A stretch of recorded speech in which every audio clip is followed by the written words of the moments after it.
যেদিন ভোরবেলা মহানবী সাল্লাল্লাহু আলাইহি ওয়াসাল্লাম জন্ম নেন, সেদিন বিশ্বের সবগুলো মূর্তি মাটিতে নুয়ে পড়েছিল।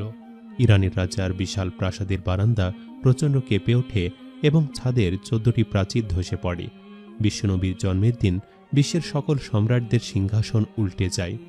সেই দিন গণকদের সব জ্ঞান লুপ্ত হয়ে যায় এবং জাদুকরদের জাদুও শেষ হয়ে যায়। বিশ্বনবীর জন্মের দিন শয়তান তার সন্তানদের কাছে গিয়ে অনেক আর্তনাদ করতে থাকে। ফলে শয়তানের কাছে এসে তার সন্তানেরা বলে, কি হয়েছে, আপনি হতে পেরেছেন কেন? তখন শয়তান তার সন্তানদেরকে বলতে থাকে, কাল রাতে কি এমন ঘটেছে, ভূপৃষ্ঠের অবস্থা পুরো পরিবর্তন হয়ে গিয়েছে, চারিদিকে যেন কেমন হয়ে গিয়েছে। ঈসা আলাইহিস সালাম ঊর্ধ্ব আকাশে চলে যাওয়ার পর আর এমন অদ্ভুত ঘটনা আগে ঘটেনি। যাও, তোমরা চারদিক থেকে খোঁজখবর নিয়ে দেখো কি ঘটেছে। তখন শয়তানের সন্তানেরা চারিদিক খোঁজখবর নিয়ে এসে শয়তানকে বলল, কই, তেমন কিছুই তো ঘটেনি। তখন শয়তানদের বড় নেতা বলতে থাকল, এ বিষয়ে আমাদের অবশ্যই খোঁজখবর নেওয়া উচিত।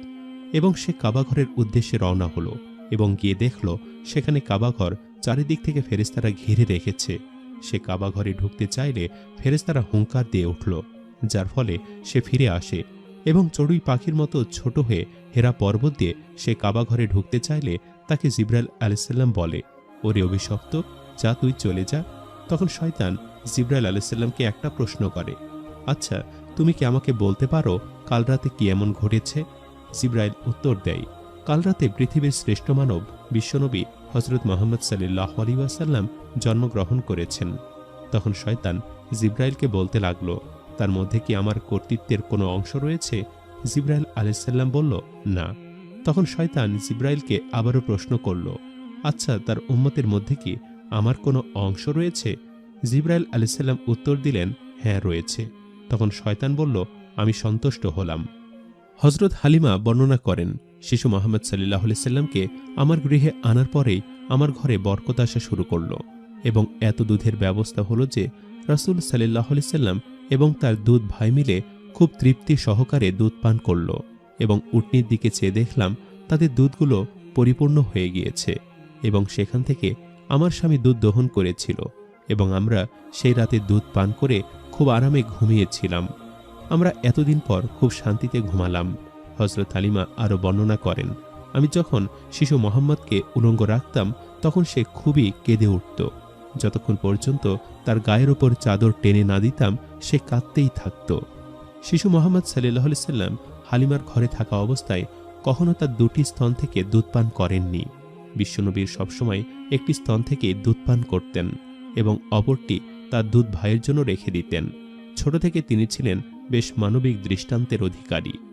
বিশ্বনবীর দৈহিক অবস্থা ও একটি লক্ষণীয় বিষয় ছিল, 2 মাস বয়সেই তিনি অন্যান্য শিশুদের মতো হামাগুড়ি দিতে শিখে গিয়েছিলেন এবং তারপর তিনি ধীরে ধীরে দেয়াল ধরতে শিখলেন এবং বিশ্বনবীর বয়স যখন 5 মাস তখন থেকে তিনি বিনা অবলম্বে হাঁটতে শিখলেন এবং খুব দ্রুতই তিনি কথা বলতে সক্ষম হন।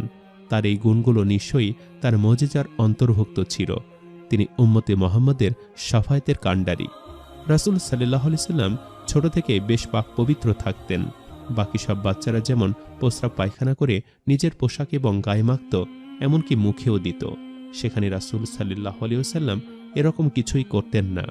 হযরত হালিমা বর্ণনা করেন, শিশু মুহাম্মদ সাল্লাল্লাহু আলাইহি ওয়াসাল্লাম কখনো বিছানায় প্রস্রাব পায়খানা করতেন না এবং তিনি কখনো নিজের অঙ্গ প্রত্যঙ্গ অপবিত্র করতেন না। বিশ্বনবী যখনই প্রস্রাব পায়খানা করতেন তখনই আমি সাথে সাথে তাকে পরিষ্কার করে দিতাম। তিনি যে আল্লাহর শ্রেষ্ঠ উত্তম মানুষ ছিলেন তাতে আমার কোনো সন্দেহ ছিল না। রাসূল সাল্লাল্লাহু আলাইহি সাল্লামের জীবনে ঘটে যাওয়া ছোট থেকে বড় সকল অদ্ভুত ঘটনায় ছিল তার মুজিজা। রাসূল সাল্লাল্লাহু আলাইহি সাল্লাম যখন হাঁটতেন তখন তার ছায়া পড়ত না, এটিও ছিল তার একটি অলৌকিক মুজিজা। হযরত খাদিজা রাদিয়াল্লাহু তাআলা আনহা একজন দাসকে রাসূল সাল্লাল্লাহু আলাইহি সাল্লামের খেদমতে দিয়েছিলেন এবং সেই দাস রাসূল সাল্লাল্লাহু আলাইহি সাল্লামের অনেক অলৌকিক ঘটনা দেখতে পেয়েছিলেন। তিনি দেখতেন যে যখন রাসূল সাল্লাল্লাহু আলাইহি সাল্লাম হেঁটে যান তখনই তার মাথার ওপর একখণ্ড মেঘও রাসূল সাল্লাল্লাহু আলাইহি সাল্লামের সাথে ভেসে যেত। আর এই ঘটনাটিও যে রাসূল সাল্লাল্লাহু আলাইহি সাল্লামের একটি অন্যতম মুজিজা ছিল তার কোনো সন্দেহ নেই। তবে এই মুজিজাগুলো রাসূল সাল্লাল্লাহু আলাইহি সাল্লামের জীবন স্থায়ী ছিল না। তবে বিশ্বনবীর জীবনের সবচেয়ে স্থায়ী মুজিজা হলো আল কোরআন, যা কিয়ামত পর্যন্ত স্থায়ী থাকবে। সৌদি আরবের পবিত্র মক্কা নগরীতে হজরত বিলাল রাদিয়াল্লাহু তাআলা আনহু জন্ম নেন। জাতিতে তিনি ছিলেন একজন আফ্রো আরব। তার পিতার নাম রাবাহ এবং তার মায়ের নাম হামামা। হজরত বিলাল রাদিয়াল্লাহু তাআলা আনহুর পিতা একজন কৃতদাস হলেও তার মা হামামা ছিলেন একজন শাহজাদি। মসজিদে আর মধুর আজানের ধ্বনিতে সমগ্র ধর্মপ্রাণ মুসলিমের হৃদয়ে আকুল হয়ে ওঠে। যে মানুষটি সর্বপ্রথম এই পবিত্র আজান কণ্ঠে ধারণ করেছিলেন তার নাম হল হজরত বিলাল রাদিয়াল্লাহু তাআলা আনহু। তিনিই হলেন ইসলামের প্রথম মুয়াজ্জিন। আজকের ভিডিওতে আমরা তার জীবন কাহিনী জানব এবং আরও জানব ইসলামের জন্য আমৃত্যু লড়াই করে যাওয়া এক সাহসী যোদ্ধার কথা। 570 খ্রিস্টাব্দে শেষ নবী হজরত মুহাম্মদ সাল্লাল্লাহু আলাইহি ওয়াসাল্লাম জন্মগ্রহণ করেছিলেন এবং সেই বছরটাতেই আবিসিনিয়ার বাদশাহ আবরাহা তার বিরাট হস্তি বাহিনী নিয়ে পবিত্র মক্কা নগরী আক্রমণ করে। তখন আল্লাহর ঘর রক্ষা করার ব্যবস্থা করেছিলেন আল্লাহ তাআলা নিজেই। সেখানে বিশাল হস্তি বাহিনী সহ আবরাহা পরাস্ত হল। এই ঘটনার কথা আমাদের মুসলমানদের পবিত্র ধর্মগ্রন্থ কুরআন মাজিদে সূরা ফিলে উল্লেখ করা আছে। আর যুদ্ধে পরাজিত হয়ে আবরাহা সহ তার সমস্ত বাহিনী পালিয়ে গেল এবং যারা পালাতে পারল না তারা অনেকেই আরবদের হাতে বন্দী হল এবং এই বন্দীদেরই একজন ছিলেন হজরত বিলাল রাদিয়াল্লাহু তাআলা আনহু এর মা হামামা। তিনি ছিলেন স্বয়ং বাদশাহ আবরাহার ভাতিজি, কিন্তু ভাগ্যের ফেরে তিনি হলেন দাসী। সম্ভ্রান্ত কুরাইশ বংশের এক ব্যক্তি খলফের ঘরে তার স্থান হল একজন বাদী হিসেবে এবং সেখানেই আবিসিনিয়ার আরেকজন দাস রাবাহ কাজ করত। আর তাদের বিয়ে সম্পন্ন হয় এবং তাদের ঘরে জন্মগ্রহণ করেন ইসলামের একনিষ্ঠ কাণ্ডারী হজরত বিলাল রাদিয়াল্লাহু তাআলা আনহু। হজরত বিলাল রাদিয়াল্লাহু তাআলা আনহু এর চেহারা মোবারকের যে বর্ণনা বিভিন্ন বই পুস্তকে লিপিবদ্ধ আছে সেসব থেকে জানা যায় একজন আফ্রো আরব হিসেবে বিলাল রাদিয়াল্লাহু তাআলা আনহু এর গায়ের রং ছিল অত্যন্ত কালো। তার দেহের গঠন ছিল লম্বা আকৃতির এবং তার মাথার ঘন কালো চুলে তিনি লাল খিজার ব্যবহার করতেন। বাবা মায়ের স্নেহের ছায়াতলেই শিশু বিলাল ধীরে ধীরে বড় হচ্ছিলেন। আর তখনই হঠাৎ করে বিলালকে এতিম রেখেই তার বাবা মা পাড়ি জমান না ফেরার দেশে। আর তার বাবা মা মৃত্যুর আগে বিলালকে রেখে যান তাদের মনিব খলফের কাছে। আর তাই একজন কৃতদাসের ছেলে হিসেবে তাকেও হতে হলো কৃতদাস। তাই বিলাল রাদিয়াল্লাহু তাআলা আনহু কৃতদাসের মতোই চলছিলেন। একদিন হঠাৎ করেই তার মনিব খলফ মারা গেলেন। এদিকে মনিব হলেন খলফের পুত্র উমাইয়া, আর উমাইয়া ছিলেন অত্যন্ত নির্মম। তাই স্বাভাবিকভাবেই বিলালের উপর নেমে আসলো অকথ্য নির্যাতন। কিশোর বিলালের কাজে এতটুকু পরিমাণ ভুল ত্রুটি পেলেই তার উপর অসহ্য রকমের নির্যাতন চালাতেন উমাইয়া। তখন জুলুম আর অত্যাচারের মাত্রা অনেক বেড়ে গেলে বিলালের মনে হলো এটা কোনো মানুষের জীবন হতে পারে না। বিলালকে বাঁচতে হলে অবশ্যই মানুষের মতন সম্মান নিয়ে বাঁচতে হবে। বিলাল তার দুঃখের কথা মাথা উঁচু করে বাঁচার স্বপ্নের কথা বলতেন তার বন্ধু আম্মার ইবনে ইয়াসির রাদিয়াল্লাহু তাআলা আনহুর সাথে। আম্মার রাদিয়াল্লাহু তাআলা আনহু তারই মতো একজন হতভাগ্য কৃতদাস ছিল। এই আম্মার রাদিয়াল্লাহু তাআলা আনহু পরে নবী সাল্লাল্লাহু আলাইহি সাল্লামের প্রিয় সাহাবীদের মধ্যে একজন হয়ে ওঠেন এবং তার হাতে স্থাপিত হয়েছিল ইসলামের প্রথম মসজিদের ভিত্তিপ্রস্তর। আম্মারের উপর তার মনিব অনেক অত্যাচার চালাতেন। এই আম্মারের কাছেই বিলাল রাদিয়াল্লাহু তাআলা আনহু প্রথম শুনেছিলেন মহানবী হযরত মুহাম্মদ সাল্লাল্লাহু আলাইহি ওয়াসাল্লামের নাম। এরপর তারা দুজনেই সিদ্ধান্ত নিলেন যে ইসলাম গ্রহণ করবেন, আর আল্লাহর রহমতে একসময় সেটা করেও ফেললেন। এদিকে বিলাল রাদিয়াল্লাহু তাআলা আনহু এই ইসলাম গ্রহণের খবর চাপা রইল না। তার অত্যাচারী মনিব উমাইয়া এবার হাজার গুণ ক্ষিপ্ত হয়ে উঠলেন, যার ফলে সে বিলালকে আরো অত্যাচার করতে লাগল। বিলাল কোনো আদেশ অমান্য করলেই শাস্তি। এভাবে বিলালের উপর নির্যাতন ক্রমাগত বেড়েই চলল। এবার বিলালের বুকে ভারী পাথর চাপিয়ে তাকে মরুভূমির অগ্নিতপ্ত বালুর উপর চিৎ করে শুইয়ে দেয়া হলো এবং তার জন্য সব খাবার দাবার বন্ধ করে দেয়া হলো। তাকে অনেক চাবুকের আঘাত দেয়া হলো। তার ক্ষত বিক্ষত দেহটাকে ছিটিয়ে দেয়া হলো প্রচুর পরিমাণে লবণ। আবার কখনো বা তাকে চুবিয়ে রাখা হলো পানিতে। এত যন্ত্রণার পরও বেলাল তার আদর্শকে অস্বীকার করল না, বরং সে ইসলামের ওপরেই অটল থাকল। এদিকে বিলালের ওপর এই ভয়াবহ নির্যাতনের খবর গেল নবী করিম সাল্লাল্লাহু আলাইহি ওয়াসাল্লামের কাছে। তখন বিশ্বনবীর অন্তর কেঁদে উঠল। বিশ্বনবী ভাবতে লাগলেন কি করা যায়। তাই তিনি বেলালের ব্যাপারে সাহাবীদের সাথে আলোচনা করলেন। তখন হযরত আবু বকর সিদ্দিক রাদিয়াল্লাহু তাআলা আনহু নবীজিকে বললেন, যেমন করেই হোক না কেন আমি হযরত বিলাল রাদিয়াল্লাহু তাআলা আনহুকে মুক্ত করে আনবই ইনশাআল্লাহ, বিনিময়ে যত টাকা লাগে লাগুক। আবু বকর তখন গেলেন উমাইয়ার কাছে, কিন্তু তখন উমাইয়া আবার জানতেন আবু বকর ইসলাম ধর্ম গ্রহণ করেছেন। উমাইয়া বুঝতে পেরেছিলেন আবু বকর নিশ্চয়ই বিলালকে ক্রয় করে মুক্ত করে দেবেন। তাই উমাইয়া কিছুতেই আবু বকরের প্রস্তাবে রাজি হলেন না। তাই হতাশ মনে ফিরে এলেন আবু বকর। এবার বেলালকে মুক্ত করতে এগিয়ে এলেন নবীজির চাচা হযরত আব্বাস রাদিয়াল্লাহু তাআলা আনহু। তিনি বললেন, যেহেতু আমি এখনো পর্যন্ত ইসলাম গ্রহণ করিনি, তাই উমাইয়া চাইলেও আমার কাছে বিলালকে বিক্রি করতেও পারে। এবং ঠিক সেটাই হলো। উমাইয়া রাজি হলো বেলালকে দিতে, তবে অর্থের বিনিময়ে নয়, বরং তাকে দিতে হবে গোলামের বদলে গোলাম। এবং তাই সে পেল। আর জীবনে প্রথমবারের মতো মুক্তির স্বাদ পেলেন বিলাল রাদিয়াল্লাহু তাআলা আনহু। এরপর থেকে বিলাল রাদিয়াল্লাহু তাআলা আনহু রাসূল সাল্লাল্লাহু আলাইহি ওয়াসাল্লামের সাহায্যার্থে থেকে তার জীবন শুরু করেন। যখন হযরত বিলাল রাদিয়াল্লাহু তাআলা আনহু ইসলাম গ্রহণ করেন, তখন তৎকালীন ইসলাম অনুসারীর সংখ্যা ছিল মাত্র হাতে গোনা 10-12 জনের মতো। আর সেই মুসলিমের ওপর প্রায়ই আক্রমণ চালানো হতো। তাই নবীজি আদেশ দিলেন আবিসিনিয়ায় হিজরত করার।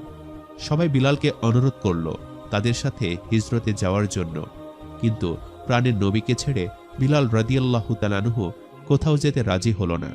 এর কিছুদিন পর নবীর আদেশেই বাধ্য হয়ে বিলাল রাদিয়াল্লাহু তাআলা আনহু মদিনায় হিজরত করলেন। বেশ কিছুদিন পরের কথা, বিশ্বনবী গেলেন মদিনা সফরে। সেখানে নামাজ পড়ার জন্য মসজিদ তৈরি হলো, কিন্তু সমস্যা দেখা দিল সেই মসজিদে লোকজনকে একত্রিত করা নিয়ে। এখন কি করা যায় সে বিষয়টি নিয়ে ভাবতে লাগলেন সকলেই। একদিন নবীজির আরেকজন প্রিয় সাহাবী আব্দুল্লাহ বিন যায়েদ রাদিয়াল্লাহু তাআলা আনহু স্বপ্নের মাধ্যমে আজানের কথাগুলো শুনলেন। তিনি যে মুহূর্তে স্বপ্নে পাওয়া কথাগুলো নবীজিকে শোনালেন, তার সাথে সাথে নবীজির তা পছন্দ হলো। তখন তিনি আব্দুল্লাহ বিন যায়েদকে আদেশ দিলেন স্বপ্নের এই কথাগুলো বিলাল রাদিয়াল্লাহু তাআলা আনহুকে শিখিয়ে দেওয়ার জন্য। যেহেতু বিলাল রাদিয়াল্লাহু তাআলা আনহুর কণ্ঠস্বর ছিল অত্যন্ত সুরেলা এবং মিষ্টি, তাই নবীজি সাল্লাল্লাহু আলাইহি ওয়াসাল্লাম বললেন, এখন থেকে বিলালই হবে ইসলামের প্রথম মুয়াজ্জিন। তারপর থেকে হযরত বিলাল রাদিয়াল্লাহু তাআলা আনহুর আজানেই আল্লাহর দরবারে হাজিরা দিত সকল ধর্মপ্রাণ মুসলিমগণ। তার আজানেই এই মন থেকে অদ্ভুত পবিত্রতায় ছেয়ে যেত। বিলাল রাদিয়াল্লাহু তাআলা আনহুর ইসলামের প্রতি সব ভালোবাসা, ত্যাগ আর নিষ্ঠার পুরস্কার স্বরূপ লাভ করলেন সারা মুসলিম জাহানের প্রথম মুয়াজ্জিন হওয়ার গৌরব। তিনি নবী করিম সাল্লাল্লাহু আলাইহি ওয়াসাল্লামের এবং প্রায় সমস্ত সাহাবাদেরই প্রিয়ভাজন একজন ব্যক্তি ছিলেন এবং বিশ্বনবীজিকে তিনি প্রাণের চেয়েও বেশি ভালোবাসতেন। বিশ্বনবীর মৃত্যুর পর রাসূল সাল্লাল্লাহু আলাইহি ওয়াসাল্লামকে ছাড়া তার জীবন একেবারে অসহনীয় হয়ে উঠেছিল। আর তার জীবনেও একসময় চিরবিদায়ের ডাক এলো। দামেস্কের ফাওলান নামক স্থানে 641 খ্রিস্টাব্দে শেষ নিঃশ্বাস ত্যাগ করলেন ইসলামের প্রথম মুয়াজ্জিন হযরত বিলাল রাদিয়াল্লাহু তাআলা আনহু। তাকে দাফন করা হয়েছে ফাওলানের বাবুস সাগীর গোরস্থানে। যতদিন পর্যন্ত এই আজানের ধ্বনি বাজবে, ঠিক ততদিন তিনিও বেঁচে থাকবেন মানুষের অন্তরে। বন্ধুরা, আজ আমি আপনাদেরকে বলবো নবী হযরত ইউনূস আলাইহিস সালাম কিভাবে মাছের পেটে গেলেন এবং মাছের পেটে যাওয়ার পর কিভাবে তিনি 40 দিন পর্যন্ত বেঁচে ছিলেন। তাই বিষয়কর এই ঘটনাটি জানতে হলে অবশ্যই ভিডিওটি শেষ পর্যন্ত দেখার অনুরোধ রইল। মহান রব্বুল আলামিন এই মহাবিশ্বের প্রতিটি জিনিসের স্রষ্টা। আল্লাহ তাআলা হযরত ইউনূস আলাইহিস সালামকে তার যুগের অধিবাসীদের মধ্যে ইসলাম প্রচারের জন্য পাঠিয়েছিলেন, কিন্তু তারা খুবই পাপী ছিল। তারা তাদের সৃষ্টিকর্তা আল্লাহকে ভুলে গিয়েছিল। তাই হযরত ইউনূস আলাইহিস সালাম তাদেরকে হেদায়েতের পথ দেখানোর অনেক চেষ্টা করেছিলেন, কিন্তু সেই সব চেষ্টায় বৃথা হয়ে গিয়েছিল। তখন হযরত ইউনূস আলাইহিস সালাম সেখানকার অধিবাসীদের অবহেলায় অনেক হতাশ হয়ে পড়েছিলেন। তিনি তাদের উপর খুবই বিরক্ত হয়ে পড়েছিলেন। তাই তিনি তাদেরকে সতর্ক করে বলেছিলেন যে আল্লাহ তাআলার পক্ষ থেকে তাদের উপর খুব শীঘ্রই আযাব আসবে। এই কথা বলার পর তিনি সেই রাতে শহর ছেড়ে চলে যান। তিনি যখন শহর ছেড়ে চলে যান, এরপর ওই অধিবাসীদের ওপর আল্লাহর আযাব শুরু হয় এবং মানুষেরা আযাবের সেই চিহ্ন দেখে ভয়ে কান্নাকাটি করে ও তারা আল্লাহর কাছে ক্ষমা চেয়েছিল। তারা বুঝতে পেরেছিল যে হযরত ইউনূস আলাইহিস সালাম সঠিক কথা বলেছিলেন। মহান আল্লাহ তাআলা হলো রহমান, তার তো দয়ার শেষ নেই। আল্লাহই একমাত্র আমাদেরকে নিজের মায়ের চেয়ে ৭০ গুণ বেশি ভালোবাসেন। তাই ওই অবাধ্য জাতি ক্ষমা চাওয়ার কারণে আল্লাহ সেই জাতিকে ক্ষমা করে দেন। এরপর হযরত ইউনূস আলাইহিস সালাম ওই শহরে ফিরে এসে দেখলেন এই জনপদের কোনো ক্ষতি হয়নি। তাই তিনি ওই শহর ছেড়ে আবারও চলে গেলেন। তিনি ভেবেছেন যে যেহেতু আযাব আসেনি, সুতরাং লোকেরা হয়তো তাকে মিথ্যাবাদী বলবে, এবং এইভাবে তিনি তার ব্যর্থতার কথা চিন্তা করে দূরে পালানোর জন্য একটি জাহাজে চড়ে দূরে কোথাও যেতে চাইলেন। তিনি একটি জাহাজে চড়লেন পালিয়ে যাওয়ার উদ্দেশ্যে, এবং হঠাৎ একবার সমুদ্রে একটি বড় তুফান দেখা দিল এবং জাহাজে থাকা সবাই জীবন হারানোর ভয়ে অনেক আতঙ্কিত হয়ে পড়ল। তাই সেই জাহাজে লোকদের গণনা শুরু করল এবং তারা হযরত ইউনূস আলাইহিস সালামকে সাগরে নিক্ষেপ করার সিদ্ধান্ত নেয়। তারা হযরত ইউনূস আলাইহিস সালামকে জাহাজ থেকে সমুদ্রে ফেলে দিল, কিন্তু তাকে পানিতে ফেলে দেওয়ার পরই ঘটে বিস্ময়কর এক ঘটনা। আল্লাহ তাআলা তখন একটি তিমিকে নির্দেশ দেন হযরত ইউনূস আলাইহিস সালামকে গিলে ফেলার জন্য, এবং তিমিটি আল্লাহর হুকুমে তাকে গিলে ফেলে গভীর অন্ধকার সমুদ্রে চলে যায়। তিনি তিমি পেটে যাওয়ার পরও জানতেন যে তিনি বেঁচে আছেন। তিনি ৪০ দিন পুরো মাছের পেটে ছিলেন। তিনি ভাবতে লাগলেন এই কঠিন অবস্থা থেকে বেরিয়ে আসার উপায় কি। তখন তিনি মহান আল্লাহ তাআলার কাছে ক্ষমা প্রার্থনা করলেন এবং এই বলে দোয়া করলেন যে, হে আল্লাহ, তুমি ছাড়া কোনো উপাস্য নেই, তুমি মহিমান্বিত, প্রকৃতপক্ষে আমি নিজেই হলাম অন্যায়কারী। তখন নবীর সাথে সাথে সমুদ্রে বিদ্যমান সমস্ত মাছ, গাছপালা এবং সেই তিমি মাছটি সকলে একসাথে আল্লাহর প্রশংসা শুরু করল, এবং তিমি মাছটি সমুদ্রের গভীর অন্ধকার ছেড়ে উপরে উঠে আসলো, এবং আল্লাহর হুকুমে সেই তিমিটি হযরত ইউনূস আলাইহিস সালামকে তীরে ফেলে রেখে গেল। হযরত ইউনূস আলাইহিস সালাম সেই সময় নবজাতক শিশুর মতোই অনেক দুর্বল ছিলেন। হযরত ইউনূস আলাইহিস সালাম যেখানে আশ্রয় নিয়েছিলেন সেখানে আল্লাহ তাআলা একটি কুমড়ো লতা জন্মানোর নির্দেশ দিয়েছিলেন এবং তার কাছে একটি বন্য ছাগলকে পাঠান, এবং আল্লাহর হুকুমে সে ছাগলটি তাকে দুধ পান করায়। এতে তিনি শক্তি ফিরে পান এবং তার এলাকায় ফিরে যান। সুবহানাল্লাহ। বন্ধুরা, হযরত ইউনূস আলাইহিস সালামের ঘটনা নিয়ে সন্দেহ করার কিছু নেই, কারণ তার ব্যাপারে ১৪০০ বছর পূর্বে আল্লাহ তাআলা আমাদের সবকিছু বলে দিয়েছেন, যা এখন বিজ্ঞানীরাও প্রমাণ করে ফেলেছেন। হযরত ইউনূস আলাইহিস সালামের এই বিস্ময়কর ঘটনা আমাদেরকে বলে দেয় যে জীবনের কঠিন পরিস্থিতিতেও কিভাবে আল্লাহর উপর ভরসা করতে হয় এবং আল্লাহ তাআলাও কিভাবে বান্দাকে তার ডাকে রক্ষা করেন। হযরত ফাতিমা রাদিয়াল্লাহু তাআলা আনহার বিয়ের দিন কি ঘটেছিল জানলে অবাক হয়ে যাবেন। বিশ্বনবী হযরত মুহাম্মদ সাল্লাল্লাহু আলাইহি সাল্লামের পরিবারবর্গ যখন মক্কা থেকে মদিনায় গমন করেন, তখন ফাতিমা রাদিয়াল্লাহু তাআলা আনহা ছিলেন অবিবাহিত, এবং ফাতিমা রাদিয়াল্লাহু তাআলা আনহুকে বিবাহ করার জন্য সবচেয়ে উঁচু মর্যাদার অধিকারী আবু বকর সিদ্দিক রাদিয়াল্লাহু তাআলা আনহু এবং ওমর রাদিয়াল্লাহু তাআলা আনহু বিয়ের প্রস্তাব পাঠান রাসূল সাল্লাল্লাহু আলাইহি ওয়াসাল্লামের কাছে। কিন্তু রাসূল সাল্লাল্লাহু আলাইহি ওয়াসাল্লাম সেই বিবাহের প্রস্তাব খুব বিনয়ের সাথে প্রত্যাখ্যান করেছিলেন। এবার বাকি রইল আলী রাদিয়াল্লাহু তাআলা আনহু, যিনি সম্পর্কে ছিলেন রাসূল সাল্লাল্লাহু আলাইহি ওয়াসাল্লামের চাচাতো ভাই। তখন হযরত আবু বকর রাদিয়াল্লাহু তাআলা আনহু এবং হযরত ওমর রাদিয়াল্লাহু তাআলা আনহু ও বাকি সাহাবারা মিলে বিশ্বনবী সাল্লাল্লাহু আলাইহি ওয়াসাল্লামের কাছে আলী রাদিয়াল্লাহু তাআলা আনহুর সাথে ফাতিমা রাদিয়াল্লাহু তাআলা আনহার বিয়ের প্রস্তাব করেন, এবং রাসূল সাল্লাল্লাহু আলাইহি ওয়াসাল্লাম সেই প্রস্তাবে রাজি হন এবং তিনি আলী রাদিয়াল্লাহু তাআলা আনহুকে বলেন, বিবাহের জন্য কি তোমার কাছে দেনমোহর আছে? তখন আলী রাদিয়াল্লাহু তাআলা আনহু উত্তর দিলেন, তার কাছে তেমন কোনো দেওয়ার মতো কিছু নেই। তখন রাসূল সাল্লাল্লাহু আলাইহি ওয়াসাল্লাম আলী রাদিয়াল্লাহু তাআলা আনহুকে বললেন, দেনমোহরের জন্য তোমার যে লৌহ বর্মটি আছে সেটি বিক্রি করে দাও। আলী রাদিয়াল্লাহু তাআলা আনহু দেনমোহরের টাকা জোগাড় করার জন্য লৌহ বর্মটি বাজারে বিক্রি করতে নিয়ে গেল। পথিমধ্যে তার সাথে দেখা হলো হযরত ওসমান রাদিয়াল্লাহু তাআলা আনহুর, এবং ওসমান রাদিয়াল্লাহু তাআলা আনহু আলী রাদিয়াল্লাহু তাআলা আনহুর মুখে তার বিয়ের সমস্ত কথা শুনে তিনি নিজেই সেই লৌহ বর্মটি কিনে নিলেন আর দাম দিলেন 480 দিরহাম এবং ওসমান রাদিয়াল্লাহু তাআলা আনহুর কাছ থেকে লৌহ বর্মটি কিনে তিনি আলী রাদিয়াল্লাহু তাআলা আনহুকে সেটি উপহার দিয়ে দিলেন এবং তিনি বললেন, এটি যার প্রাপ্য আমি তাকেই দিলাম, এটি আমি তোমাকে তোমার বিয়ের উপহার হিসাবে আমি দিলাম। ওদিকে রাসূল সাল্লাল্লাহু আলাইহি সাল্লামের তার কলিজার টুকরা কন্যা ফাতিমা রাদিয়াল্লাহু তাআলা আনহাকে আলী রাদিয়াল্লাহু তাআলা আনহুর সাথে বিয়ের কথা শোনালে ফাতিমা রাদিয়াল্লাহু তাআলা আনহা লজ্জায় মুখ লুকালেন। এই থেকে বোঝা গিয়েছিল ফাতিমা রাদিয়াল্লাহু তাআলা আনহা এই বিয়েতে সম্মতি রয়েছে। অতঃপর রাসূল সাল্লাল্লাহু আলাইহি ওয়াসাল্লাম আনাস রাদিয়াল্লাহু তাআলা আনহু, আবু বকর রাদিয়াল্লাহু তাআলা আনহু, ওমর রাদিয়াল্লাহু তাআলা আনহু ও অন্যান্য সাহাবীদের উপস্থিত হওয়ার নির্দেশ দিলেন এবং সকলের উপস্থিতিতে রাসূল সাল্লাল্লাহু আলাইহি সাল্লাম হযরত আলী রাদিয়াল্লাহু তাআলা আনহু এবং ফাতিমা রাদিয়াল্লাহু তাআলা আনহুর বিয়ের খুতবা পাঠ করলেন এবং আলী রাদিয়াল্লাহু তাআলা আনহুকে উদ্দেশ্য করে বললেন, আমি আমার কন্যাকে তোমার কাছে 400 মিসকেল রৌপ্যের বিনিময়ে বিবাহ দিতে ইচ্ছুক, তুমি কি বিয়ের প্রস্তাব গ্রহণ করবে? তখন আলী রাদিয়াল্লাহু তাআলা আনহু বললেন, কবুল, এবং তিনি বললেন, আমি এই বিবাহের প্রস্তাব গ্রহণ করিলাম।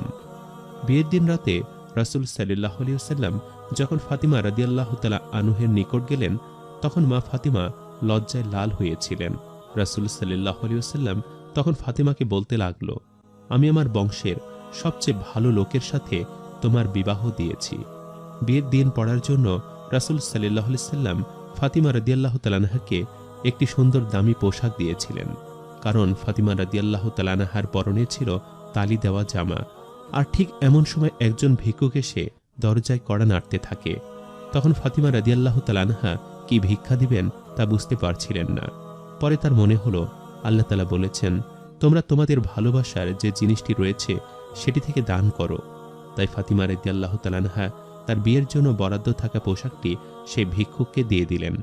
বিয়ের দিন রাসূল সাল্লাল্লাহু আলাইহি ওয়াসাল্লাম ফাতিমা রাদিয়াল্লাহু তাআলা আনহাকে বেশ কিছু সরঞ্জামও উপহার দিয়েছিলেন এবং রাসূল সাল্লাল্লাহু আলাইহি ওয়াসাল্লাম আলী রাদিয়াল্লাহু তাআলা আনহুকে বলেছিলেন তিনি যেন তার বিবাহের ওয়ালিমা করে।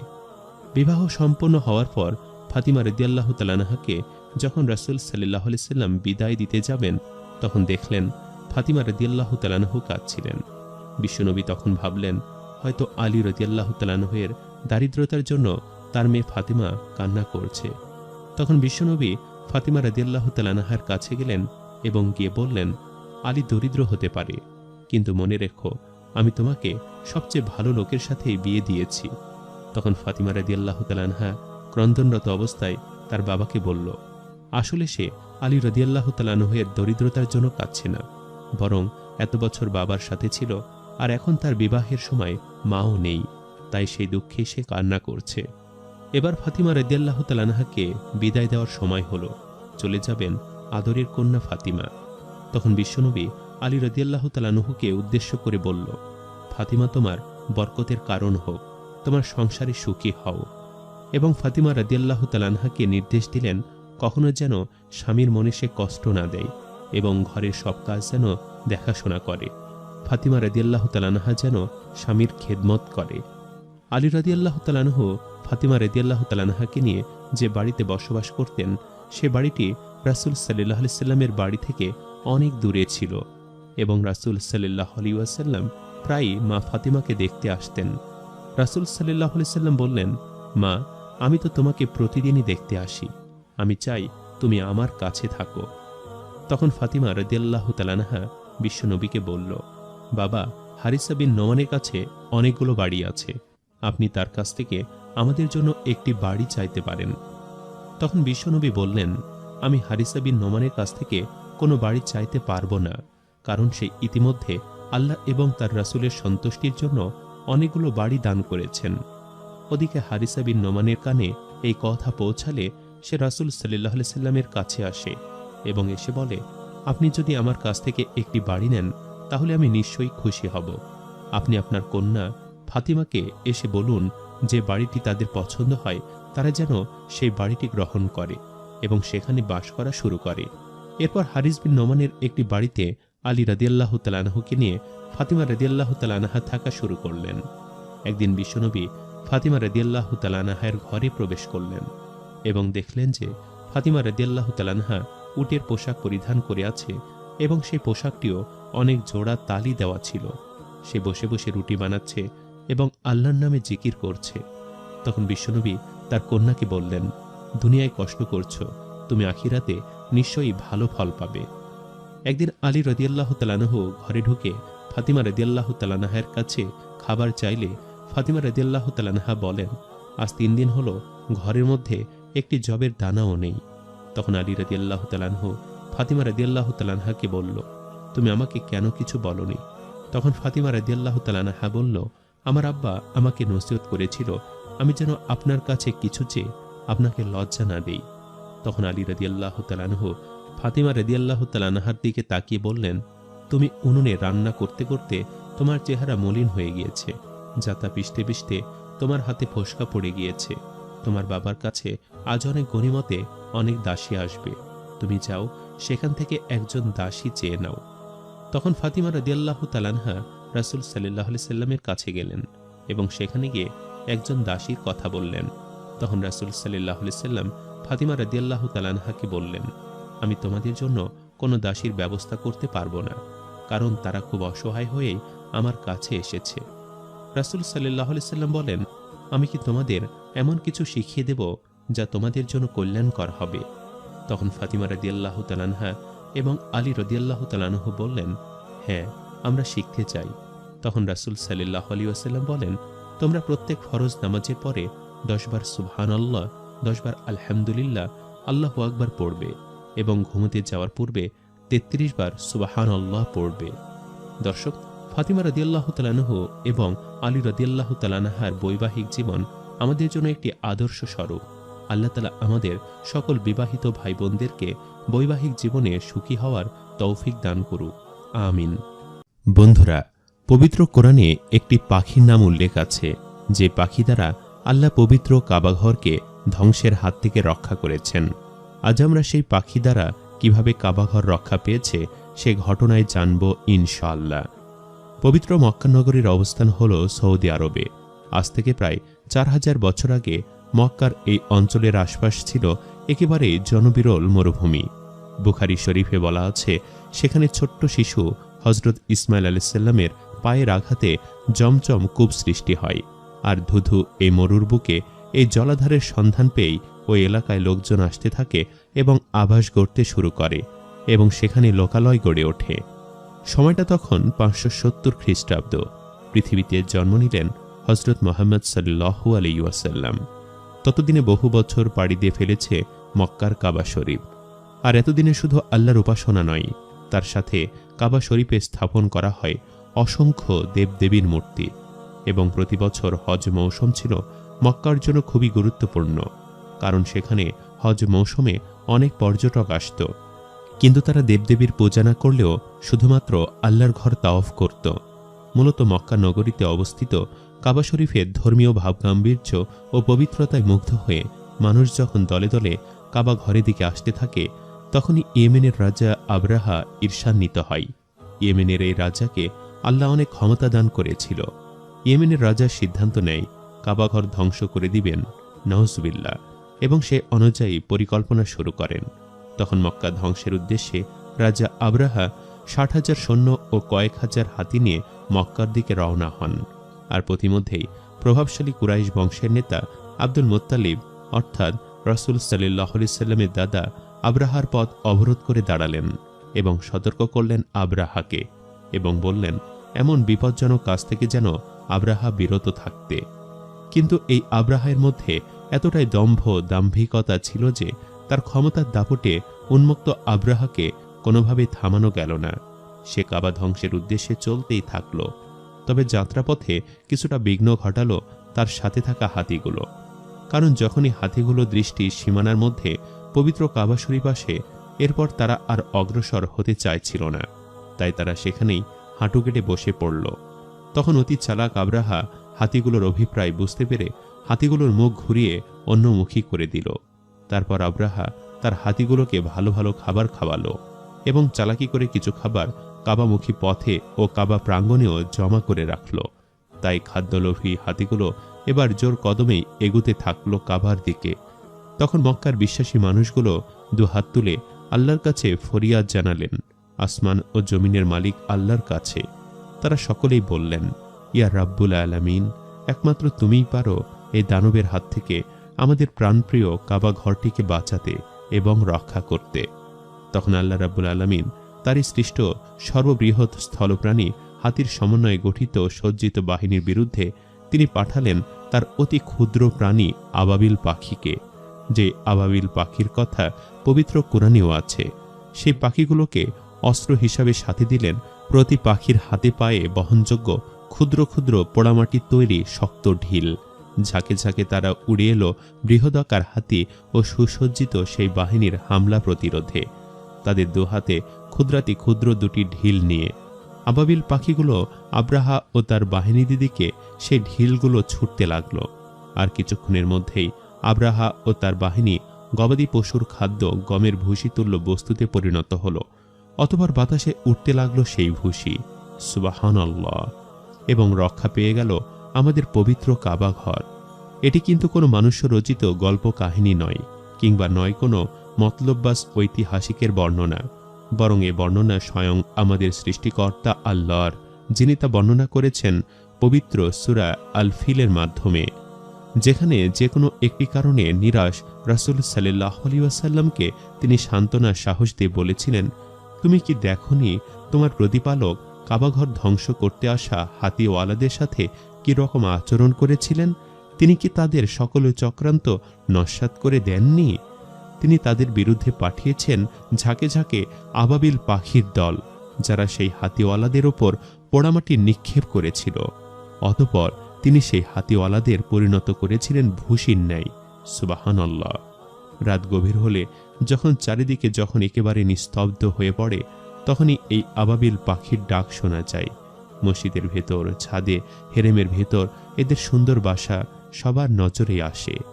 বন্ধুরা, হযরত মুসা আলাইহিস সালাম সেই অলৌকিক লাঠি, যেটা ছেড়ে দিলে সাপে পরিণত হতো, আবার ধরলে পুনরায় লাঠিতে পরিণত হয়ে যেত, এই অলৌকিক ক্ষমতাটি হযরত মুসা আলাইহিস সালাম কিভাবে পেয়েছিলেন তা জানতে হলে অবশ্যই ভিডিওটি শেষ পর্যন্ত দেখার অনুরোধ রইল। হযরত মুসা আলাইহিস সালাম সুদীর্ঘ 10 বছর তার শ্বশুর হযরত শুআয়ব আলাইহিস সালামের কাছে থেকে, তারপর তার নিকট থেকে বিদায় নিয়ে কিছু জরুরি মালপত্র, কিছু পশু এবং তার স্ত্রী বিবি সফুরাকে ও পরিবারের সদস্যদের নিয়ে তার মাতৃভূমি মিশরের দিকে ফিরছিলেন। প্রতিমধ্যেই তারা ঠিক করলেন যে তাঁবু গেড়ে পথে অবস্থান নেবেন, এবং তারা তাঁবু গাড়লেন এবং তাঁবুতে অবস্থান করলেন। এদিকে হঠাৎ করেই চারিদিক থেকে প্রচণ্ডভাবে ঝড় বৃষ্টি শুরু হলো। সবাই ভেবেছিল হয়তো ঝড় বৃষ্টি থেমে যাবে, কিন্তু না, রাত যত বাড়ে ঝড় বৃষ্টিও বাড়তে লাগে এবং চারিদিক অনেক অন্ধকার হয়ে পড়ে। তাদের কাছে কোনো আগুনও ছিল না যে জ্বালিয়ে তারা থাকবে। হযরত মুসা আলাইহিস সালামের স্ত্রী বিবি সফুরা তখন ছিল গর্ভবতী। তখন ওই তাঁবুতে তার স্ত্রী প্রসব বেদনা শুরু হয়। তখন প্রয়োজন দেখা দেয় আগুনের, কিন্তু হযরত মুসা আলাইহিস সালাম কোথায় পাবেন আগুন? তাই তিনি চিন্তায় পড়ে গেলেন এবং প্রথমে পাথরে পাথরে ঘষে তিনি কতক্ষণ বৃথা চেষ্টা করলেন, কিন্তু ততক্ষণে শীত ও তুষারপাতের কারণে পাথর ঘষায় কোনো কাজ হল না। তখন দিশেহারা হয়ে তিনি চারিদিকে দেখতে লাগলেন। হঠাৎ করে দূরে পাহাড়ের দিকে হালকা এক অগ্নিশিখার দিকে তার নজর পড়ল। তখন তিনি আশায় বুক বাঁধলেন। তিনি পরিবারকে বললেন, তোমরা এখানে অবস্থান করো, আমি আগুনের শিখা দেখেছি, সম্ভবত আমি তা থেকে তোমাদের জন্য কিছু আগুন জ্বালিয়ে আনতে পারব। কিন্তু বিস্ময়কর ব্যাপার হচ্ছে, হযরত মুসা আলাইহিস সালাম আশান্বিত হয়ে যতই আগুনের নিকটবর্তী হচ্ছেন, অগ্নিশিখাটি ততই দূরে চলে যেতে থাকে। মানে যেই পাহাড়ের দিকে আগুন দেখেছিলেন, তিনি যতই সেই আগুনের দিকে আগাচ্ছিলেন, আগুনের শিখাটি যেন ততই দূরে সরে যাচ্ছিল। এরপর এক পর্যায়ে তিনি খুব আশ্চর্য হয়ে দেখলেন, দূরে এক সবুজ গাছের ডালপালার উপর আগুন জ্বলছে, অথচ সেই গাছের পাতা পুড়ছে না, বরং সে আগুনের উজ্জ্বলতা আরও বেড়েই যাচ্ছে। তাই তিনি একটি শুকনো কাঠের ডাল নিলেন, যাতে তিনি এখান থেকে আগুন জ্বালিয়ে নিতে পারেন। আর ওই পাহাড়ে দাঁড়ানো অবস্থায় হঠাৎ তিনি এক গুরুগম্ভীর আওয়াজ শুনতে পেলেন, এবং সে আওয়াজে বলা হচ্ছে, হে মুসা, আমি তোমার পালনকর্তা, তুমি তোমার জুতা খুলে ফেলো এবং তুমি এখন পবিত্র তুবা উপত্যকায় রয়েছ, আর আমি তোমাকে নবী মনোনীত করেছি। অতএব তোমাকে যা আদেশ করা হচ্ছে তা মনোযোগ দিয়ে শোনো। নিশ্চয়ই আমি আল্লাহ, আমি ব্যতীত আর কোনো উপাস্য নেই। অতএব আমার ইবাদত করো এবং আমার স্মরণে সালাত কায়েম করো এবং দুনিয়াতে আমার তাওহীদের বাণী পৌঁছে দাও। এরপর হযরত মূসা আলাইহিস সালামকে লক্ষ্য করে আল্লাহ তাআলা আরও বলেন, হে মূসা, তোমার ডান হাতে ওইটা কি? তখন মূসা আলাইহিস সালাম বললেন, এটি হলো আমার লাঠি। এর উপর আমি ভর দিই এবং এর দ্বারা আমি আমার পশুর জন্য গাছের পাতা ঝেড়ে নামাই। তাছাড়া এর দ্বারা আমার অন্যান্য কাজও করি। তখন আল্লাহ তাআলা মূসা আলাইহিস সালামকে বললেন, হে মূসা, তুমি ওটা ফেলে দাও। অতঃপর আল্লাহর আদেশে মূসা তার হাতের লাঠিটিকে মাটিতে ফেলে দিতেই তা সাফ হয়ে ছোটাছুটি করতে লাগল।